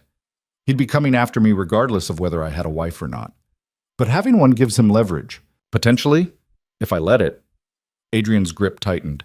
Which I won't. You're not leverage, Valentina. You're not a weakness. You're... He stopped, jaw working like he was physically wrestling with the words. I'm what? She asked quietly. I don't know yet. Something I didn't account for. His thumb brushed her collarbone. Marcus wants me downstairs. Stay in the room until sunrise, then move to my office. Don't go anywhere without security, understood? Yes. He left. Again. Valentina stood in the bathroom, staring at her reflection, trying to reconcile the woman looking back at her with who she'd been 2 weeks ago. That version of herself wouldn't have held a gun steady while men died on the grounds. Wouldn't have calmly asked about casualties like she was discussing weather. This version did both without flinching. She wasn't sure what that said about her. Sunrise came eventually. Valentina showered, dressed in dark jeans and a sweater that felt like armor, made her way downstairs flanked by 2 guards whose names she didn't know. The estate looked normal. No bodies, no blood, no evidence that anything violent had occurred. But there were more guards. And the ones she passed all had the kind of tension that came from barely controlled adrenaline. Adrian's office door was open. She found him at his desk, laptop open, phone pressed to his ear. I don't care what Russo says his intentions were, he was saying. 4 armed men came over my wall. That's not a misunderstanding, Vincent. That's an act of war. Either you bring him in line or I handle it my way. Valentina couldn't hear Castellano's response, but she watched Adrian's expression go harder. You have 48 hours to deliver a response. After that, I'm done negotiating. He ended the call, tossed the phone onto the desk. Valentina, sit. She took the chair across from him. What did he say? That Russo's claiming it was a protective measure, that he'd heard rumors about my stability and wanted to verify I could still defend my territory. Adrian's laugh was hollow. Load of shit, but it gives the families political cover to not take sides yet. And in 48 hours? Either Russo publicly backs down and pays reparations, or we go to war properly. No more probing attacks, no more testing boundaries. Actual war. Valentina absorbed that. Can you win? Yes, but it'll be expensive, in money, in lives, in political capital. I'd rather spend on expansion than conflicts. Adrian leaned back, studying her. You're taking this well. What's the alternative, falling apart? Most people would. I'm not most people. She met his eyes. You keep testing me on that. At some point, you're going to have to accept I mean it. Something shifted in his expression, the hard edges softening just slightly. The man in the basement confirmed it was Russo's order, direct, explicit, with a bonus structure for successfully bringing you back alive. Valentina's breath caught. They were here for me. Yes. Russo's operating theory is that taking you removes my stabilizing factor and creates chaos he can exploit. Adrian stood, moved to the window. He's not entirely wrong. Having you here has changed my risk assessment. I'm making different decisions than I would if I were alone. Different how? More conservative, more protective. He glanced back at her. I didn't pursue Russo immediately last night because my first priority was making sure you were secure. 6 months ago, I would have gone straight for his throat. That hesitation could be interpreted as weakness or strategic patience. In this world, they're often the same thing. Adrian turned fully to face her. I need to ask you something, and I need you to answer honestly. All right. Do you want out? I can arrange protection, relocate you somewhere Russo can't reach, keep you safe until this resolves. Your father's debt would still be settled. You'd be free of this. Valentina's heart was suddenly loud in her ears. You'd let me go. If that's what you want, yes. Why? Adrian was quiet for a long moment. Because keeping you here when you don't want to be makes me the villain in a different kind of story. And I've done a lot of terrible things, Valentina, but forcing someone to stay in a war zone isn't going to be one of them. She stood, crossing to where he was standing. What do you want me to do? That's not how this works. I'm not making this decision for you. Yes, you are. You just asked if I wanted out, which means you've already calculated what happens if I say yes versus if I say no. Valentina held his gaze. So tell me, what happens if I stay? Adrian's jaw tightened. If you stay, you're in it completely. No halfway, no protected observer status. You become part of the operations, part of the strategy, part of everything. That means risk, danger, decisions that have consequences. And if I go, then you're safe. And I lose the only person in this organization who sees things the way I do. His hand came up, fingers threading through her hair. I lose you. The admission hung between them, raw and unexpected. 16 days, Valentina said quietly. You told me to give you 30 days. We're barely halfway through. Circumstances have changed. No, you have. She stepped closer, close enough to feel the heat of him. You're offering me an exit because you're scared of what happens if something happens to me. I don't get scared. Liar. She put her hand on his chest, felt his heartbeat racing. You're terrified, because 16 days ago I was just a transaction, and now I'm something you'd actually grieve if you lost. Adrian caught her wrist, thumb pressing against her pulse point. You don't know what you're talking about, don't I? Valentina tilted her head back, meeting his eyes. Then prove me wrong. Tell me you feel nothing. Tell me I'm still just an investment you can liquidate when convenient. You're not... He stopped, throat working. This is a mistake. Probably. We should maintain professional boundaries. Too late for that. Valentina, she kissed him. Not the careful kiss from the gala, not the restrained moment after the whiskey. This was desperate, hungry, fueled by adrenaline and fear and 2 weeks of tension that had been building toward inevitable collapse. Adrian made a sound low in his throat, hands fisting in her hair as he kissed her back with equal intensity. They broke apart, breathing hard. Adrian's forehead pressed against hers, eyes closed. You're staying, he said. Not a question. Yes, even knowing what that means. Especially knowing what it means. Valentina's hands gripped his shirt. I'm not running, Adrian. Not from Russo, not from this life, not from whatever this thing between us is becoming. It's going to get worse before it gets better. I know. People are going to use you to get to me. Let them try. Adrian pulled back, searching her face. Whatever he found there made something in his expression crack open. You're insane. You married me. Worst decision I ever made. But he was smiling when he said it, the kind of smile that reached his eyes and transformed his entire face. Liar. Yes. He kissed her again, softer this time. Complete liar. The moment shattered when Marcus appeared in the doorway. Boss, we've got a problem. Adrian's entire demeanor shifted, softness replaced by cold efficiency. What kind of problem? The kind where your father-in-law just showed up at the front gate demanding to see his daughter. Valentina's stomach dropped. My father's here? With 3 cars and what looks like hired muscle. Marcus's expression was grim. He's making a scene, cameras everywhere, probably reporters by now. Adrian's jaw went tight. He's creating a public spectacle, so I can't just turn him away. That'd be my assessment. Bring him to the garden. Public enough that he can't claim I'm threatening him. Controlled enough that we limit the circus. Adrian looked at Valentina. You don't have to see him if you don't want to.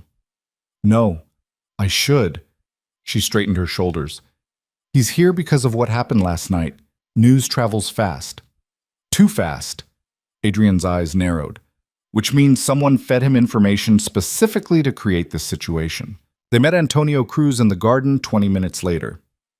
Valentina's father looked worse than she remembered. Hollow-eyed, unshaven, wearing an expensive suit that hung wrong on his frame. The 3 men with him were exactly what Marcus had described. Hired muscle, probably expensive, definitely out of their depth. Valentina, her father's voice cracked. Thank God you're alive. Why wouldn't I be?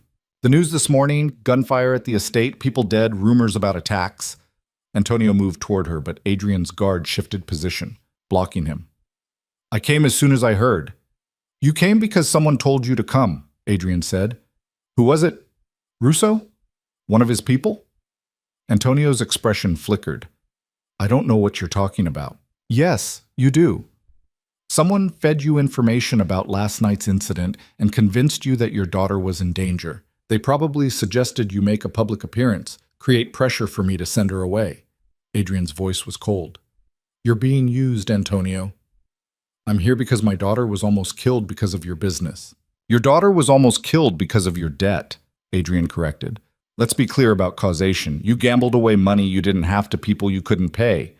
I gave you a way out that didn't involve finding you in pieces. Everything that's happened since is a direct result of your choices. I didn't ask for this. No. But you accepted it. You showed up to the wedding, signed the papers, took the money I gave you to settle your other debts. Adrian stepped forward, and even his guards looked wary. What you don't get to do is show up here 2 weeks later pretending to be a concerned father when you've spent those 2 weeks spending the blood money. Valentina watched her father's face crumble. Is that what you think of me? It's what I know about you. I've had people tracking your movements since the wedding. 3 trips to Atlantic City, 2 to the dog tracks, 1 very expensive dinner with a woman who's definitely not your late wife. Adrian's smile was razor sharp. You haven't called once to check on Valentina. You didn't attend the charity gala where she made her public debut. You've shown exactly 0 interest in her well-being until someone convinced you it would be profitable to care. That's not... Antonio looked at Valentina, pleading, You have to know I care about you. Do I? The words came out colder than she'd intended. Because Adrian's right. You haven't called. You left the wedding without saying goodbye. You've made 0 effort to see if I was okay. I was giving you space. You were avoiding guilt. Valentina felt something inside her crystallize, harden. You sold me to settle your debts, and you can't even own that decision honestly. You have to pretend it's something else, something noble. I did what I had to do to keep us alive. No, you did what you had to do to keep yourself alive. Don't pretend I was ever part of that equation. She moved to stand beside Adrian, a deliberate choice. I'm staying here, not because I have to, but because I want to. So whatever you were paid to come here and say, whatever performance you're supposed to give for whoever's watching, you can stop now. Antonio's face went through several expressions: shock, hurt, anger, finally settling on something that looked like resignation. They said you'd say that. Who's they? Adrian asked. I don't know. A man called me this morning, told me about the attack, said you'd probably send Valentina away to keep her safe. He suggested I could petition to have her placed in protective custody, claim the marriage was under duress. Antonio wouldn't meet their eyes. He said there'd be money in it if I made enough noise. How much? 200,000. Adrian laughed, sharp and humorless. You're cheap. I'm almost insulted on your behalf. He gestured to Marcus. Escort Mr. Cruz off the property. Make sure his hired muscle understands that if they come back, we'll assume hostile intent. Wait. Valentina stepped forward. How much do you still owe? Total. All debts. Her father blinked. What? You heard me. How much? I don't... Maybe 300,000, scattered across... I'll cover it. The words were out before she'd fully thought them through. All of it. Every debt. But you take the money and you disappear. New city, new life, actual therapy for the gambling addiction you refuse to acknowledge. And you never contact me again. Antonio stared at her. You do that? I'm doing it so I never have to see you show up here again, trying to weaponize our relationship.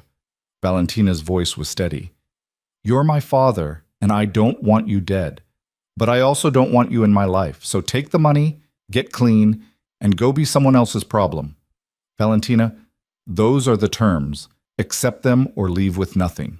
Antonio looked between her and Adrian, probably calculating whether he could negotiate for more. Whatever he saw in their faces convinced him otherwise. All right, he said quietly. I accept. Adrian made a gesture. One of his people appeared with a tablet, already pulling up financial transfers. Accounts? Antonio provided them, hands shaking. Within 5 minutes, the money was moving. $300,000 to clear his debts, another 50 as a relocation fund. Probably more than he deserved, definitely more than he'd earned. But it was worth it to watch him leave. That was generous, Adrian said once the cars had disappeared down the drive. That was self-preservation. He's a liability. Better to pay him off than deal with whatever schemes someone could convince him to run. Valentina turned to face him. Can I expense that to the household budget? You can expense that to whatever you want. You just handled a hostage situation like a negotiation. Adrian's hand found the small of her back. I'm impressed. Don't be. I just bought off my father so I wouldn't have to watch him destroy himself slowly. She leaned into his touch, suddenly exhausted. That's not impressive. That's sad. It's survival, same as everything else we do here. They went back inside. The rest of the day dissolved into meetings and phone calls and the machinery of managing crisis. Castellano called twice, each time with updates on Russo's position. Other families reached out, testing loyalties, trying to figure out which side would benefit them most. Through it all, Valentina sat in Adrian's office, learning the choreography of power in real time. She took notes, made observations, occasionally offered insights that made Adrian pause and reconsider his approach. By evening, they had a plan. Russo would be given one chance to back down publicly. If he refused, Adrian would hit 3 of his operations simultaneously, surgical strikes designed to cripple his infrastructure without triggering full-scale war. It's aggressive, Adrian admitted, reviewing the logistics with Marcus and 2 other senior security people. But it sends the right message. We don't tolerate attacks on our territory. What about collateral damage? One of the men asked. Minimize it where possible, but priority is our people and our operations. Everything else is secondary. Adrian glanced at Valentina. Questions? She had dozens, but she shook her head. No, this is your area of expertise. It's our area now. He said it casually, but the implication was massive. You're part of strategic planning going forward. That means you need to understand not just the business side, but the operational side too. The violent side, Valentina clarified. Yes, the violent side. Adrian didn't sugarcoat it. That's the reality of what we're building. Can you handle that? She thought about her father, about the blood in the sink, about waking up to gunfire, about the man in the basement Marcus had been questioning, about all the ways this life demanded pieces of your soul as payment for survival. Yes, she said, I can handle it. The meeting wrapped up. Plans were set in motion. By midnight, pieces were moving across the city like chess pieces, positioning for the next 48 hours. Valentina found Adrian on the terrace outside their bedroom, looking out over the city lights. He'd loosened his tie, jacket discarded somewhere, looking almost human. You should sleep, she said. Can't. Too much adrenaline. Me too. She moved beside him, shoulder brushing his. Do you ever get tired of it? The constant conflict, the calculating, the violence? Adrian was quiet for a long moment. Sometimes, but then I remember what the alternative looks like. What's that? Weakness. Vulnerability. Watching everything you built get torn apart by people who don't understand what it took to create it. He turned to face her. My father built this organization from nothing, died defending it. I'm not going to let men like Russo destroy that legacy because they can't adapt to a changing world. Is that what this is about? Legacy? Partially. His hand came up, fingers tracing her jawline. But also about proving something. To who? To myself. To you. To everyone who thinks power is just about violence and intimidation. Adrian's thumb brushed her lower lip. You asked me earlier what you are to me. I still don't have a good answer. But I know that the thought of something happening to you makes me reconsider strategies I'd otherwise execute without hesitation. That's never happened before. Valentina's heart was loud in her ears. Is that good or bad? I don't know yet. Ask me in 14 days. Still holding to the timeline? Have to. Otherwise, I might admit this stopped being about your father's debt somewhere around day 3, and that would complicate everything. He kissed her, slow and deep, tasting like whiskey and exhaustion. When they broke apart, Valentina pressed her forehead to his. 14 days. Then what? Then we figure out what we're actually building here. Adrian's arms came around her waist, anchoring her against him. Together. Together, she echoed. They stood there as the city glittered below them.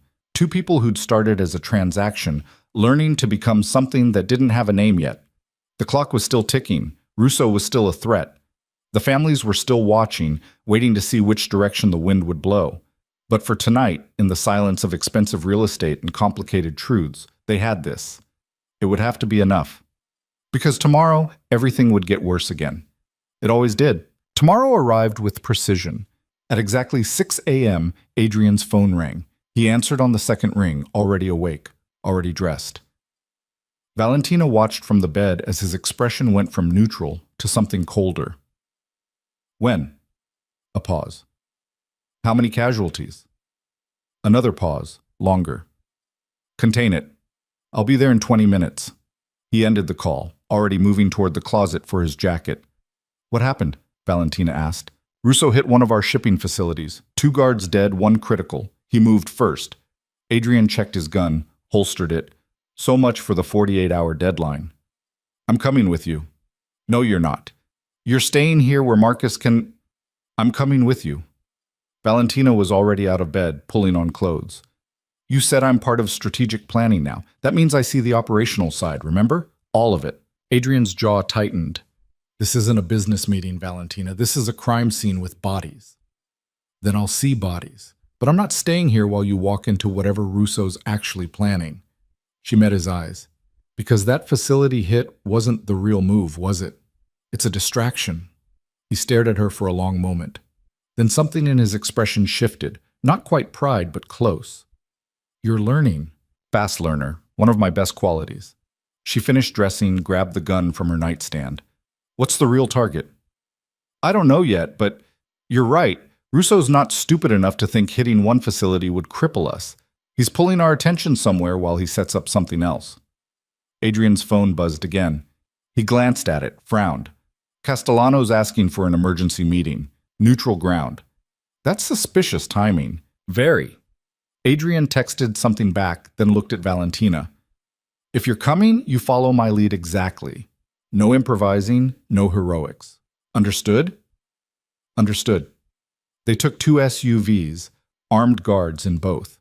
The shipping facility was on the waterfront, surrounded by police tape and flashing lights.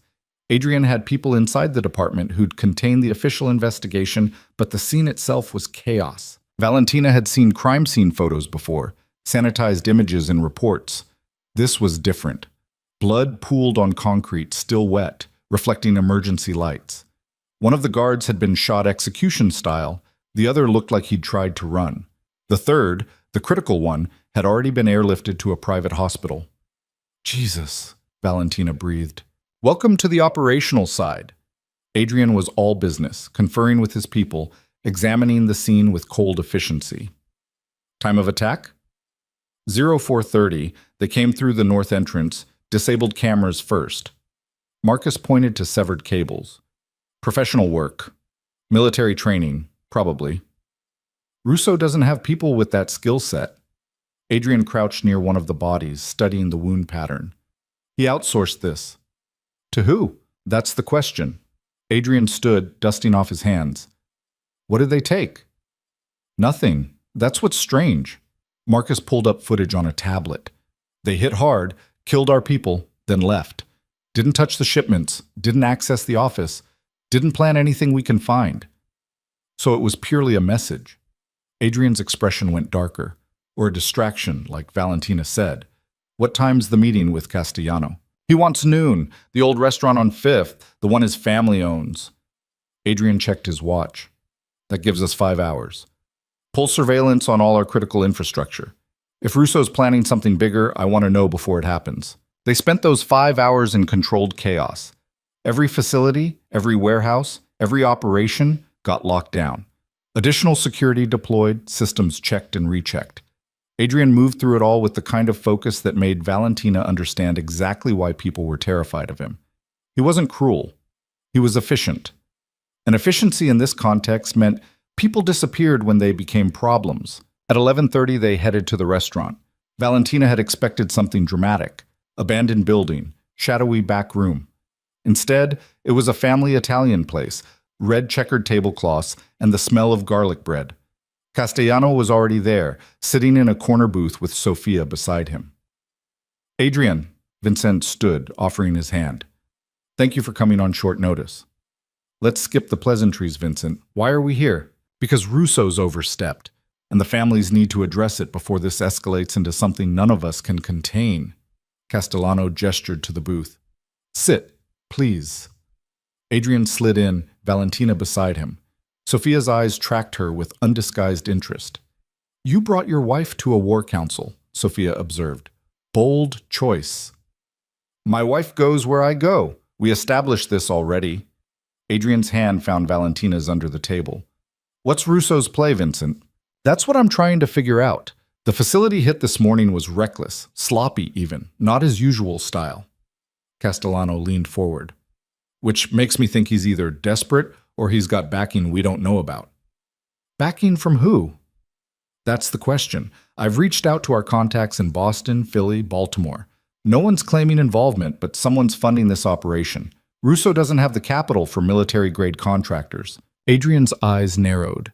You think someone's using him as a proxy? I think someone wants to see if you're as vulnerable as you look. The marriage, the expansion, the aggressive infrastructure plays, it suggests you're either very strong or very overextended. Russo's the test case. And if I handle Russo, then whoever's backing him will know you're the former, not the latter. Castellano's expression was grave. But if you slip, if you show weakness, they'll come for you directly. And it won't be 4 men over your wall. It'll be a coordinated assault designed to eliminate you entirely. Valentina felt Adrian's grip tighten on her hand. What do you want, Vincent? You didn't call this meeting to warn me out of kindness. No, I called it because a war between you and Russo destabilizes the entire region. It's bad for business, brings unnecessary attention, forces people to take sides when most of us would rather maintain neutrality. Castellano pulled out a folder, slid it across the table. I'm proposing a mediated resolution. You, Russo, 3 neutral family representatives. We hash this out formally, establish boundaries, create enforceable agreements. Adrian didn't touch the folder. You're asking me to negotiate with a man who killed 2 of my people this morning. I'm asking you to be strategic instead of reactive. Yes, Russo drew blood, but responding with the assault you're planning, hitting 3 of his operations simultaneously, that's escalation. It forces everyone into a corner. How do you know about my plans? Castellano smiled thinly. Because I'd be planning the same thing if I were you, but that doesn't make it smart. Adrian sat back, jaw working. Valentina could feel the tension radiating off him, the battle between what he wanted to do and what was tactically sound. I need guarantees, Adrian said finally. If I agree to mediation, I want Russo's operation suspended. No more attacks, no more probing, nothing. I can arrange that. And I want oversight on who the neutral representatives are. No one with financial ties to Russo's territories. Reasonable. And if this fails, if Russo violates the terms even once, I reserve the right to respond with overwhelming force. No more mediation, no more negotiation. Castellano considered this, then he nodded. Agreed. I'll set it up for tomorrow evening. Neutral location, full security protocols. Fine.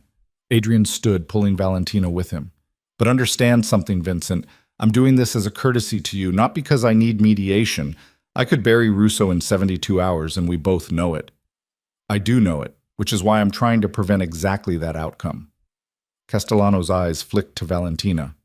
Your wife's good for you, Adrian. She's making you think long-term instead of just reacting. That's valuable. They left without responding. In the car, Adrian was silent for the first 10 minutes, staring out the window. You're angry, Valentina said. I'm calculating. There's a difference. You wanted to say no. Of course I wanted to say no. Russo killed my people.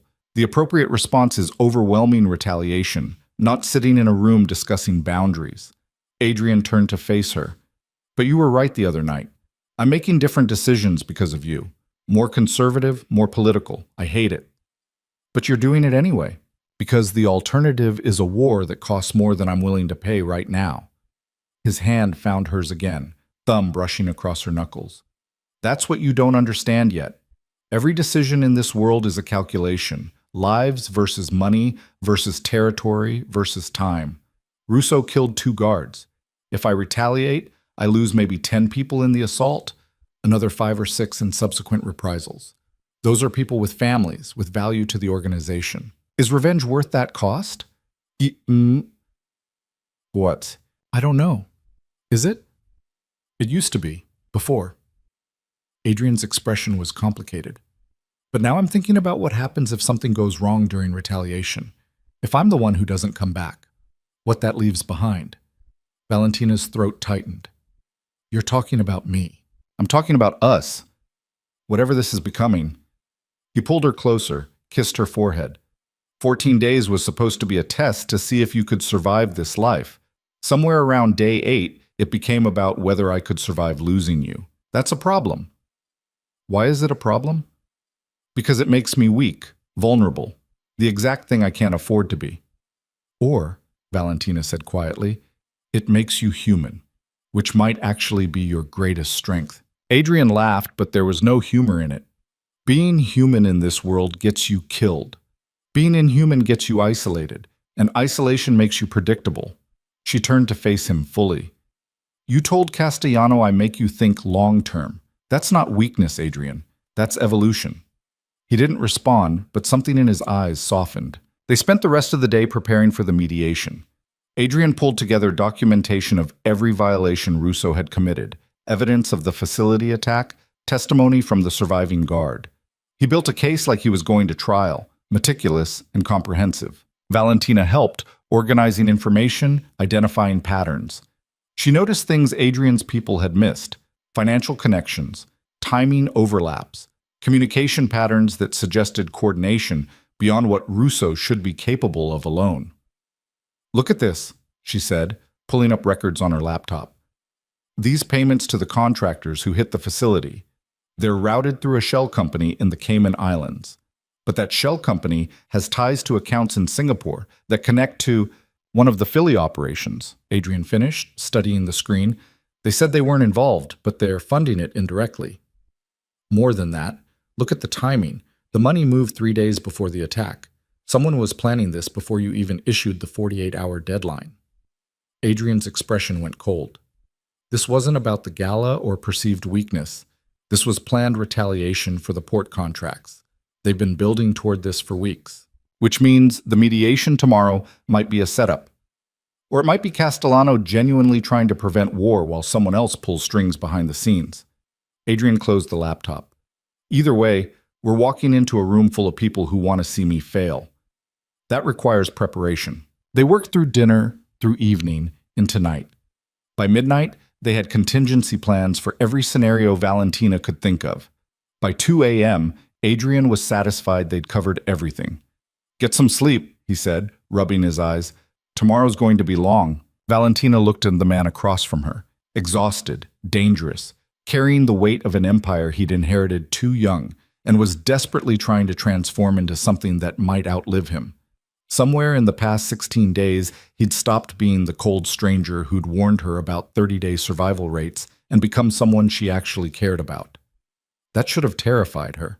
Instead, it felt like the most honest thing she'd experienced in years. Adrian, she said quietly. Yeah? When this is over, the mediation, the Russo situation, all of it, we need to talk about what happens after day 30. His eyes met hers, dark and unreadable. I know. Do you have an answer yet? No, but I'm getting closer. He stood, offered his hand. Come on. We both need rest. They went upstairs together. The routine had become familiar, changing in comfortable silence, settling into bed with careful distance that always closed as the night went on. Tonight, Adrian pulled her against him immediately. No pretense of separation. I'm scared, he admitted quietly. Of tomorrow, of what happens if this goes wrong, of losing what we're building here. Valentina's breath caught. Adrian Moretti didn't admit fear, didn't show vulnerability, but here in the darkness, with everything uncertain, he was being honest. Me too, she whispered. But we'll figure it out. Together, remember? Together. His arms tightened around her. Valentina? Yeah? If something happens tomorrow, if things go bad and I don't make it out, There's a safe in my office. Code is your birthday. Everything you need is in there. Accounts, contacts, contingency plans. Adrian, don't. I need you to hear this. If I'm gone, you take what's in that safe and you disappear. New identity, new city, enough money to start over somewhere Russo and his backers can't reach. Marcus will help you. He has instructions. Valentina pushed herself up on one elbow, looking down at him. You really think I'd just run if something happened to you? I think you'd be smart enough to survive. That's all I want. That's not all you want. She could see it in his eyes, the thing he wouldn't say. You want me to promise I'll be okay, that whatever we're building here won't destroy me if you're not around to protect it. Adrian's hand came up, fingers threading through her hair. Yes. I can't promise that. I know, but I can promise I won't run. If something happens to you, I'll finish what we started. The expansion, the infrastructure, all of it. I'll make sure your vision actually happens. Valentina leaned down, kissing him softly. Because you're wrong about one thing. This isn't just your empire anymore. It's ours. Something broke in Adrian's expression, the last wall between them crumbling. He pulled her down into a kiss that was different from all the others, slower and deeper, and edged with something that felt dangerously close to love. When they broke apart, both breathing hard, Adrian pressed his forehead to hers. 17 days, he said roughly. Not even 3 weeks. And you've completely destroyed every defense I spent 33 years building. Good. You had too many walls anyway. They kept me alive. They kept you isolated. There's a difference. Valentina settled against his chest, listening to his heartbeat. Whatever happens tomorrow, we face it together. No running, no hiding, no contingency plans that involve me abandoning everything we've built. You're impossible. You married me. Worst decision I ever made, Adrian said again, but he was smiling. And the best one. They fell asleep like that, wrapped around each other. Two people who'd started as a transaction and become something neither of them had words for yet. Outside, the city prepared for whatever tomorrow would bring. Inside, they had this moment. It would have to be enough. The mediation was set for 7 p.m. at a hotel conference room downtown. Neutral territory, security from all families present, strict protocols about weapons and numbers. Valentina spent the day reviewing everything one more time, making sure they had answers for every possible accusation. At 6:30, they arrived. The room was already filling up. Castellano and Sofia, representatives from 3 other families, and Marco Russo himself, looking smug and dangerous across the conference table. Adrian, Russo's smile was all teeth. And you brought the little wife. How domestic. Marco, Adrian's voice was ice. Let's get this over with. Castellano stood at the head of the table. We're here to address the recent conflicts between the Moretti and Russo operations. Both sides have grievances. Both sides have acted violently. The families believe a negotiated settlement serves everyone's interests better than continued warfare. I'm listening, Adrian said. Good. Marco, you want to start? Russo leaned back, completely at ease. My grievance is simple. Adrian's been undercutting established territory agreements, moving into markets that were negotiated decades ago. His port operations are strangling our shipping revenues. His automated systems are making our labor-intensive operations obsolete. He's not competing. He's eliminating competition through technological and financial warfare. And your response to this perceived unfairness, Adrian said, was to send assassins to my home and kill my guards. Proportional. I sent a message that you were overstepping boundaries. You sent corpses. There's a difference. Castellano raised his hand. Gentlemen, we're here to resolve this, not escalate. Adrian, what do you want from this mediation? I want Russo to acknowledge that the market is changing, that territory agreements from 40 years ago don't account for modern infrastructure. I want him to either adapt his operations or accept that he's going to lose market share. And I want reparations for the 2 guards he killed. Reparations? Russo laughed. You're joking. $2 million per guard. $4 million total, paid within 30 days. Absolutely not. Then we don't have a mediation. We have a war that I'm going to win. Adrian stood, preparing to leave. Wait. Sophia's voice cut through the tension. There might be another solution. Everyone turned to look at her. What if, Sophia said carefully, instead of reparations, we talk about partnership? Adrian's infrastructure is the future. Everyone here knows it. Instead of fighting about who controls what if we discuss how multiple families can benefit from the systems Adrian's building? Adrian's eyes narrowed. You're proposing what exactly? A consortium, shared investment in the automated port systems, proportional profit distribution based on current territory holdings. You get capital to accelerate expansion. We get access to infrastructure that makes us all more competitive. Sophia looked around the table. This doesn't have to be zero-sum. Valentina watched Adrian calculate, saw him running numbers, assessing angles. This was what Sophia had wanted all along, not to stop Adrian's expansion, but to ensure the Castellanos had a piece of it. That's an interesting proposal, Adrian said slowly, but it doesn't address the bodies. No, it doesn't. Sophia met his eyes. But it does address the underlying conflict. Marco hit you because he felt threatened. You were planning to hit him back for the same reason. A consortium eliminates the threat on both sides. Russo looked uncertain. I'd need to see actual numbers, profit projections. I have them. Valentina surprised herself by speaking. She pulled out her laptop, opened the files she and Adrian had been building. Based on current shipping volumes and projected growth with automated systems, a 5-family consortium could increase overall revenues by 35% within 18 months while reducing operational costs by 20%. The room went silent. You've been planning this, Castellano said, but he didn't sound angry. He sounded impressed. We've been planning for multiple scenarios, Valentina corrected. This is one of them. Sophia was smiling now. Show us. Valentina spent the next hour walking them through the proposal, investment structures, profit distribution, governance protocols. Adrian added details, answered technical questions, slowly building the framework of something bigger than any of them had individually. By 9 p.m., they had the outline of an agreement. By 10, lawyers were drafting actual contracts. By midnight, 5 families had signed on to what Adrian was calling the Regional Infrastructure Coalition. Russo was the last to sign, clearly uncomfortable, but unable to refuse when everyone else had already committed. This doesn't mean I trust you, he said to Adrian. I don't need your trust, Marco. I need your compliance. As long as you honor the agreement, we're fine. They left the hotel at 1 a.m., exhausted but victorious. In the car, Adrian pulled Valentina against him, kissing the top of her head. You just turned a war into a business opportunity, he said. That was brilliant. That was survival. If we'd walked out without a deal, people were going to die, possibly us. Valentina looked up at him. Besides, this is better for the long-term vision. You wanted to control flow, remember? Now you've got 4 other families invested in making sure your infrastructure succeeds. Our infrastructure, Adrian corrected. You're the one who presented it. Our infrastructure, Valentina agreed. When they got home, Elena was waiting with champagne and a smile. Marcus looked relieved. The staff seemed lighter, like a weight had lifted. Adrian pulled Valentina upstairs into their room, closed the door on the rest of the world. 17 days, he said. That's how long it took you to completely change everything about how I operate. Is that good or bad?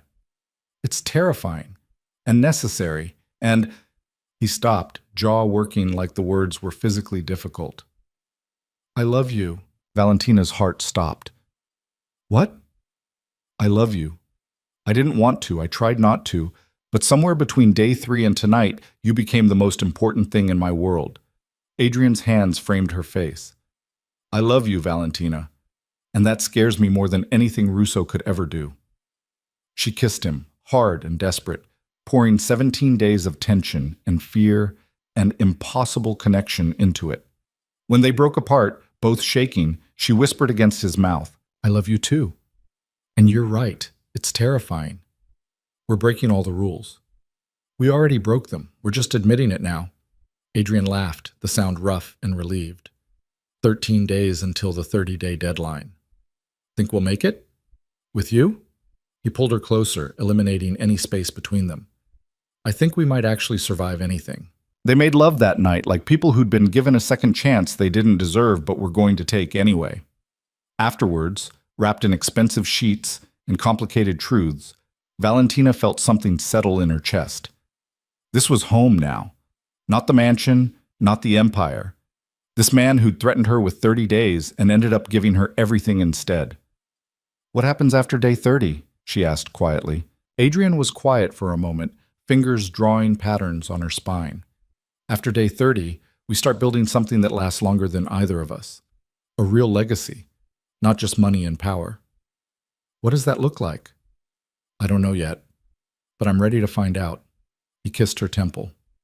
Together. Together, Valentina whispered. Outside, the city settled into uneasy peace. Inside, two people who'd started as strangers were learning what it meant to build something real. The war was over, but the story was just beginning. Day 30 arrived with morning sickness. Valentina barely made it to the bathroom before her stomach revolted. She knelt on expensive marble, forehead pressed against cool porcelain, trying to remember what she'd eaten the night before that could have caused this. Then she counted backwards, and her entire world tilted. 6 weeks since the wedding. 4 weeks since she'd had a period. She'd been so consumed with survival and strategy and falling in love with a man who dealt in violence that she'd missed the obvious signs. Valentina?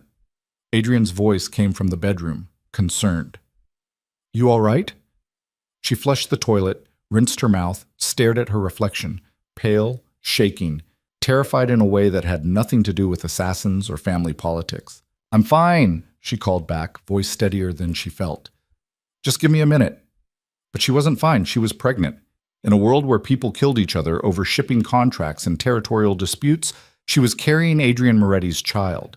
She needed to be sure before she said anything, before she changed everything again. I need to run an errand, she said, emerging from the bathroom. Adrian was already dressed for the day, reading something on his tablet. What kind of errand? Personal. Woman things. I'll take security. Be back in 2 hours. Adrian looked up, studying her face. You're pale. I'm fine. Just didn't sleep well. Liar. But okay. He stood, kissed her forehead. Take Marcus. And Valentina? Whatever you're not telling me, you will eventually. We don't keep secrets anymore. I know. I just need to be sure first. She took Marcus and one other guard to a pharmacy 3 neighborhoods away, bought 4 different pregnancy tests, endured the knowing look from the cashier. Back home, she locked herself in the guest bathroom and took all 4 tests. All 4 came back positive. Valentina sat on the floor staring at the little plastic sticks that had just rewritten her entire future. A baby. Adrian's baby. In a world where children were leverage and vulnerability and targets. She thought about her mother, who'd worked herself to death trying to protect her from her father's failures. Thought about growing up watching love destroy itself in slow motion. Thought about what it meant to bring a child into a life where bodyguards were necessary and blood in the sink was routine. This was insane, impossible, the worst possible timing. And yet, sitting there on cold tile with 4 positive tests, Valentina felt something she hadn't expected. Hope. She found Adrian in his office, working through contracts from the Regional Infrastructure Coalition. The past 13 days had been consumed with implementation, meetings, negotiations, the complicated machinery of turning 5 competing families into something resembling partners. We need to talk, Valentina said. Adrian looked up, immediately focused. That's never a good opening. What's wrong? Nothing's wrong. Something's... She stopped, unsure how to say it. I'm pregnant. The words hung in the air between them. Adrian went completely still, expression unreadable. You're sure? He asked finally. 4 tests, all positive. 4 tests. He set down his pen carefully. You were very thorough. I needed to be sure before I told you.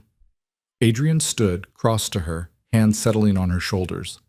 How do you feel about it? Terrified. Excited. Confused about being excited given everything else happening. Valentina searched his face. How do you feel? Terrified, Adrian echoed. And something else I don't have words for yet. His hand moved to her stomach, palm flat against fabric. There's a person in there. Part you, part me. Yes. That changes everything. I know. Adrian pulled her close, arms wrapping around her like he could shield her from the world through proximity alone. I don't know how to do this, how to be a father in this life. Your father did it. My father got killed when I was 19, leaving me an empire I wasn't ready for and enemies I barely understood. That's not exactly a roadmap for success. Adrian's voice was rough against her hair. What if I'm terrible at it? What if I can't keep you both safe? Then we figure it out together. Same as everything else. Valentina pulled back, looking up at him. But I need to know, do you want this? Really want it? Not just accepting it because it's happening? Adrian's eyes were dark, complicated. I've spent my entire adult life building walls, maintaining distance, treating people like assets because caring about them was dangerous. You destroyed those walls in 17 days. Now you're telling me there's going to be someone else I'll care about even more than I care about you. He cupped her face between his hands. So yes, I'm terrified. But I want this. I want us. I want whatever family we're building here. Valentina's throat tightened, even though it makes you vulnerable. Especially because it makes me vulnerable. You were right. Being human might actually be my greatest strength. I'm ready to find out. He kissed her, soft and careful, like she was something precious. We're doing this. We're doing this, she agreed. The news spread through the organization within 48 hours, despite their attempts at discretion. Elena found out first, saw Valentina refusing wine at dinner, and put the pieces together. Marcus figured it out when Adrian tripled her security detail. By the end of the week, every family in the coalition knew. The responses were predictably mixed. Castellano sent an expensive gift basket and a handwritten note congratulating them. Russo sent nothing, which was probably the most honest response. The other families sent the appropriate messages, all carefully worded to avoid seeming too invested in the news. Sofia Castellano showed up unannounced on day 34. I'm here to talk to Valentina, she told the guards at the gate. Not Adrian. This is a woman-to-woman conversation. Valentina agreed to see her, curious despite her better judgment. They met in the garden, neutral ground, guards visible but distant. Congratulations on the pregnancy, Sofia said, settling onto a bench. That's a power move, whether you intended it or not. It wasn't a power move, it was biology. In this world, everything's a power move. You're carrying the Moretti heir. That makes you untouchable to most people and a high-value target to everyone else. Sofia crossed her legs, completely at ease. I came to warn you. About what? About what happens next. You think the families accepted the coalition because Adrian's ideas were good? They accepted because they're hedging bets. Some of them think he'll succeed, and they want a piece of it. Others think he'll fail, and they want to be positioned to pick up the pieces. Sofia's eyes were sharp. Now you're pregnant. That tips the scales. How? Because it proves Adrian's committed long-term. He's not just building an empire, he's building a dynasty. That's threatening to people who remember what the old Moretti patriarch was like. Sofia leaned forward. My father likes Adrian, respects him even. But there are families who remember when Adrian's grandfather controlled half the eastern seaboard through violence and fear. They worry the son's going to become the grandfather. Adrian's nothing like that, isn't he? I've seen him work, Valentina. I've watched him eliminate problems with surgical precision. The only difference between Adrian and his grandfather is that Adrian's better at hiding the brutality behind business language. Sofia's expression wasn't unkind. I'm not saying he's a monster. I'm saying he's capable of monstrous things when necessary. And now you're carrying his child, which means the number of things he'll consider necessary just expanded dramatically. Valentina's hand went to her stomach, protective. Why are you telling me this? Because I like you. You're smart, you don't pretend to be something you're not, and you genuinely love him. That's rare in our world. Sofia stood, smoothed her dress. But love doesn't protect you from politics. It makes you a target. So I'm telling you, watch your back. Not everyone who smiles at that baby shower is going to be happy about what this pregnancy represents. Is that a threat? It's friendly advice. There's a difference. Sofia started to leave, then paused. For what it's worth, I think you two might actually make it. Most marriages in our world are transactions that expire when they're no longer useful. Yours started as a transaction and became something real. That's powerful. Just don't forget that power attracts enemies. After Sofia left, Valentina sat in the garden trying to process the conversation. Everything the woman said made sense, aligned with what Valentina had already observed about their world. But hearing it stated so bluntly was different. She was carrying a target on her body now, not just herself anymore, but someone smaller, more vulnerable, completely dependent on her ability to survive. Adrian found her there an hour later, sitting in afternoon sun, one hand on her stomach. Sophia came to see you, he said. Statement, not question. Yes, she wanted to warn me about what the pregnancy means politically. And what does it mean? That some people will see this baby as proof you're building a dynasty, that you're more dangerous than they thought. Valentina looked up at him. Are they right? Adrian sat beside her, quiet for a moment. I don't know what kind of legacy I'm building yet. 6 months ago, I would have said it was about power and control and making sure the Moretti name meant something. Now?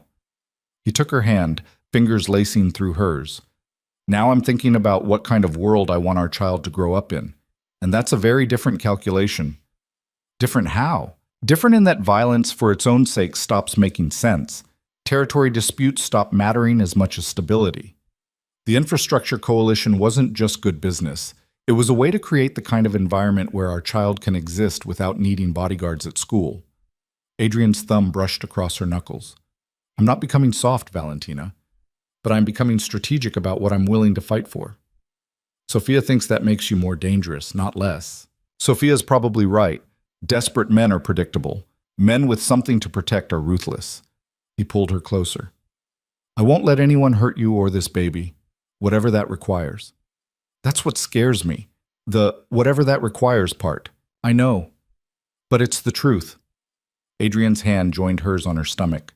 I love you. I already love this person we haven't met yet. That love is going to drive every decision I make from now on. People who understand that will work with us. People who don't will become problems I have to solve. Valentina leaned into him, letting his certainty anchor her.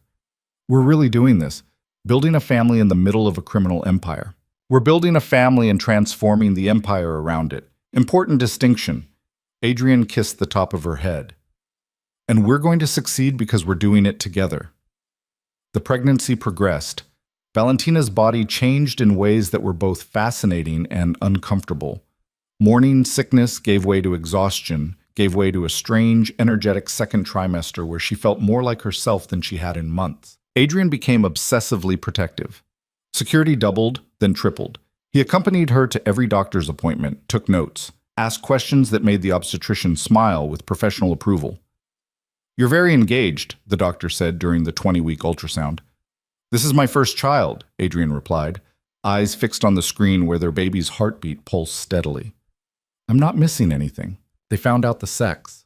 A girl. Adrian went quiet when the technician announced it, hand tightening on Valentina's. A daughter, he said later in the car. I'm going to have a daughter. Is that good or bad? It's terrifying. Boys I could understand, teach them the business, show them how to be strong. A daughter? He shook his head. I have no idea what I'm doing. Good thing she'll have me to balance out your very specific skill set. Adrian smiled. Very good thing. They named her Sophia, not after Sofia Castellano, but after Adrian's grandmother, who'd apparently been the only person who could make his grandfather act human. It felt appropriate. The nursery became Adrian's obsession. He personally oversaw every detail: security systems, air filtration, the specific shade of pale yellow on the walls. He interviewed nanny candidates like he was hiring special forces operatives. Background checks so thorough that Marcus started making jokes about it. She's not even born yet, Valentina said, watching him review another candidate's file. You don't need to find the perfect person today. Yes, I do, because when she arrives, I want everything ready. I want her world to be perfect. Nothing's perfect, Adrian, especially not in this life. Then I'll make it as close as possible. He set down the file, pulled her into his lap. I know I'm being obsessive. I can't help it. Every time I think about her, I think about all the ways this world could hurt her, all the dangers I can't completely eliminate. So you're trying to control what you can control. Yes. Is that wrong? Valentina pressed her hand to his chest, felt his heart beating too fast. It's human and understandable. Just don't lose yourself in the controlling part. Sophia's going to need a father, not just a security system. Adrian's expression softened. You're right. You're always right about this stuff. Not always, but I'm learning. She kissed him softly. We both are. The coalition continued to function, though not without friction. Russo violated terms twice, requiring intervention from Castellano and financial penalties that made him resentful. Two smaller families tried to renegotiate their profit shares, arguing that Adrian's infrastructure advantages weren't being properly accounted for. Adrian handled it all with the kind of patient ruthlessness Valentina had come to recognize as his signature style.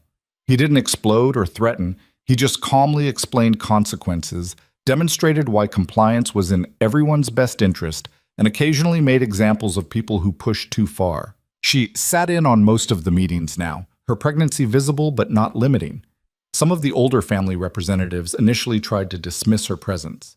They learned quickly that was a mistake. The automated systems aren't showing projected efficiency gains, one of Russo's accountants said during a quarterly review. We're seeing only 22% cost reduction instead of the promised 30%. That's because your operation hasn't fully implemented the staff retraining protocol, Valentina replied, pulling up data on her tablet. You're running automated systems with manual oversight structures. Of course, it's inefficient. We don't have budget for retraining. You had budget. You allocated it to expanding your gambling operations instead. She showed him the financial records. That was your choice. But don't blame the infrastructure for problems caused by your investment priorities. The man blinked, looking to Russo for support. Russo just shrugged. She's not wrong, Russo admitted. We diverted the funds. By the time Valentina hit 30 weeks, she'd become as integral to coalition operations as Adrian. People stopped thinking of her as the wife and started treating her as a legitimate partner. It was subtle. The way they addressed questions to her directly instead of through Adrian, the way they actually considered her suggestions instead of dismissing them. You've changed the dynamic, Castellano told her during a private conversation. When Adrian first proposed the coalition, people saw it as his project. Now they see it as a shared enterprise. That's because of you. I just organize information and point out obvious problems. You do a lot more than that. You make people believe this can actually work long term. Castellano's expression was thoughtful. Adrian's brilliant at strategy, but you're better at making people feel invested in outcomes. That's a rare skill. My mother used to say the same thing. She ran a community center before she got sick. She could convince anyone to care about anything. She'd be proud of what you're building here. Valentina's throat tightened. I don't know about that. This isn't exactly humanitarian work. No, but it's creating stability in a world that's usually chaos, that has value. Castellano stood to leave. Your daughter's going to grow up in a very different world than the one Adrian and I grew up in. That's because of what you two are building. Don't discount that. Adrian proposed on day 183. They were having dinner on the terrace, watching sunset paint the city gold. Valentina was 7 months pregnant, uncomfortable, and exhausted, and somehow happier than she'd ever been. I have something for you, Adrian said, setting down his fork. If it's another baby safety gadget, I'm going to scream. We already have 17 different monitoring systems. It's not a baby gadget. He pulled a small box from his pocket, opened it to reveal a ring. Simple platinum band with a single diamond, elegant and understated. Valentina's breath caught. I know we're already married, Adrian said, but that was a transaction, a contract to settle your father's debt. This is different. He took her hand, slid the ring onto her finger beside the wedding band. This is me asking you to marry me again, not for strategic reasons or family obligations, just because I love you and I want to spend the rest of my life building something real with you. We're already building something real. I know, but I want you to choose it. Choose me. Not because you have to, but because you want to. Adrian's eyes were dark, vulnerable. So will you? Marry me again, this time for the right reasons? Valentina looked at the ring, at the man who'd threatened her with 30 days and ended up giving her everything, at the life they'd constructed from violence and necessity and improbable love. Yes, she said, I'll marry you again, as many times as you want. They held a small ceremony on day 215, just before Sophia was born. Immediate family only, which in their world meant Marcus, Elena, and Castellano, who'd become something like an uncle figure. No elaborate production, no political theater, just vows they actually meant this time. I promise to protect you, Adrian said, holding her hands, to build something worthy of the trust you've given me, to be a partner not just in business but in everything, to love you and our daughter with everything I have. I promise to stand beside you, Valentina replied, to challenge you when you need it, support you when you don't, to help build the world we want Sophia to grow up in. To love you even when you're being impossible. They kissed as the sun set, two people who'd started as strangers and become something that didn't have a name in their world yet. Family, maybe. But more than that, partners in the truest sense. Sophia arrived 3 weeks later at 2 in the morning, screaming her way into the world with the kind of determination that made Adrian laugh through tears. "She's perfect," he kept saying, holding his daughter like she was made of glass. "Valentina, she's perfect." "She's wrinkly and loud," Valentina corrected, exhausted but smiling. "But yes, she's perfect." They spent the first week in a haze of sleeplessness and wonder. Adrian refused to delegate anything, insisted on being present for every feeding, every diaper change, every moment. Valentina watched him transform from ruthless crime lord to completely besotted father and felt something in her chest expand. "I never thought I could have this," Adrian admitted one night, holding Sophia while she slept. "A family. Something worth more than money or power or territory. But you do. Because of you, you gave me this." He looked up, eyes shining. "I don't know what I did to deserve you, but I'm grateful every day. You survived 30 days with me. That was the test, remember?" Adrian smiled. "Turned out I was the one who needed to survive. You destroyed me completely and built you back better." "Yes, better." The coalition continued to grow. Over the next 2 years, they added 3 more families, expanded operations into 2 new regions, and completely restructured how organized crime interfaced with legitimate business in their territory. Adrian's vision of controlling flow rather than territory proved prophetic. By the time Sophia turned 2, the Moretti infrastructure was so essential to regional operations that eliminating it would have crashed multiple economies. That made them simultaneously powerful and untouchable. But it also made them different. The violence that had defined Adrian's early years gave way to something more sustainable. Problems got solved through negotiation and economic pressure rather than bodies. Conflicts got mediated through coalition structures rather than warfare. It wasn't perfect. People still died when they crossed certain lines. Russo still caused problems that required handling. The world they operated in was still fundamentally dangerous. But it was better, measurably, observably better than what had existed before. "You've changed the game," Castellano told Adrian during a coalition meeting. 20 years ago, what you've built would have been impossible. Now it's the model everyone's trying to copy. It's not just me. It's Valentina. It's the coalition. It's everyone who decided adaptation was smarter than extinction. Give yourself some credit, Adrian. This was your vision. It was my infrastructure. Valentina made it human. That night, putting Sophia to bed, Valentina thought about the journey from that first day in the cathedral. From the red dress and the 30-day warning to this moment, reading bedtime stories to a 2-year-old who had her father's dark eyes and her mother's stubborn chin. "What are you thinking about?" Adrian asked, appearing in the doorway. "About how nothing turned out like I expected." "Good? Unexpected or bad?" "Good. Definitely good." Valentina finished the story, tucked Sophia in, joined Adrian in the hallway. "I thought I was trading myself for my father's debt. Turned out I was trading one life for something better. Was it worth it? Everything you went through?" Valentina thought about the fear, the violence, the moments when she genuinely believed she might not survive. Thought about learning to shoot, about blood in the sink, about waking to gunfire. Then she thought about falling in love, about building something real from transaction and necessity, about the family they'd created against impossible odds. "Yes," she said, "it was worth it, all of it." Adrian pulled her close, kissed her forehead. "I'm glad, because I can't imagine doing this with anyone else." They stood there in the hallway of their impossible life, 2 people who'd started as strangers and become something the world didn't have language for yet. Partners, lovers, parents, empire builders. Human, ultimately.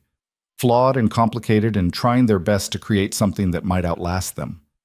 5 years after their wedding, Valentina stood in front of the coalition at their annual summit. Sophia was in the audience beside Adrian, watching her mother with wide eyes. "When we started this," Valentina said, "people thought we were crazy. That you couldn't turn competitors into partners. That you couldn't build stability from chaos.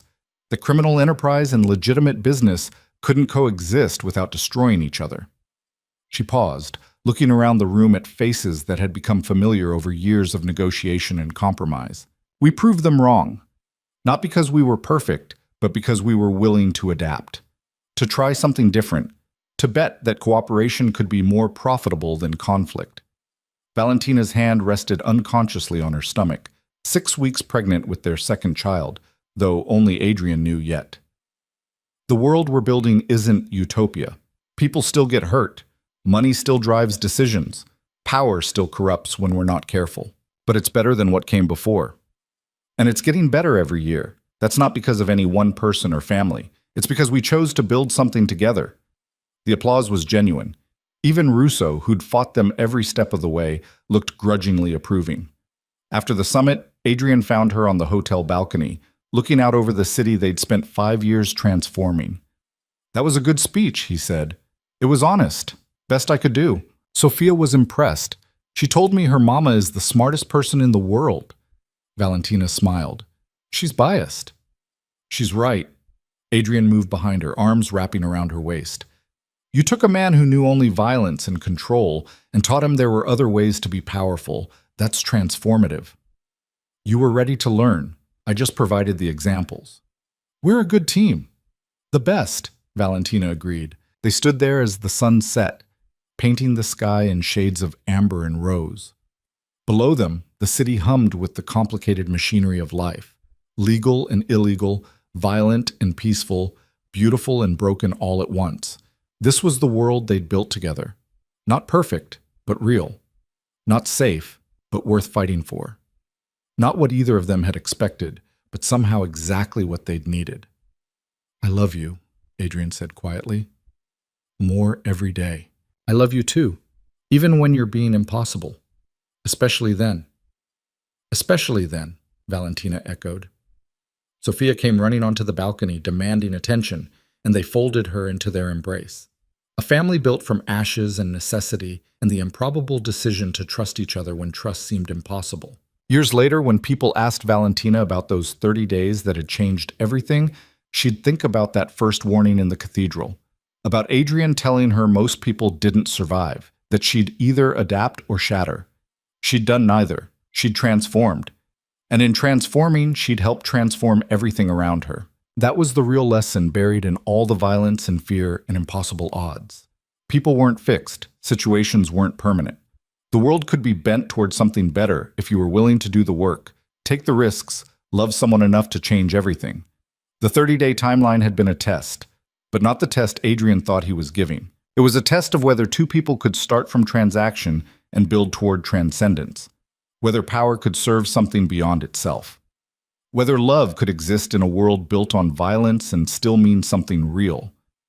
They'd passed. Not perfectly, not without scars, but genuinely, honestly, impossibly. And that, Valentina thought, watching her family against the backdrop of everything they'd built, was the only happy ending that mattered. Not perfection, just people trying their best, loving each other, building something better. Together. Always together.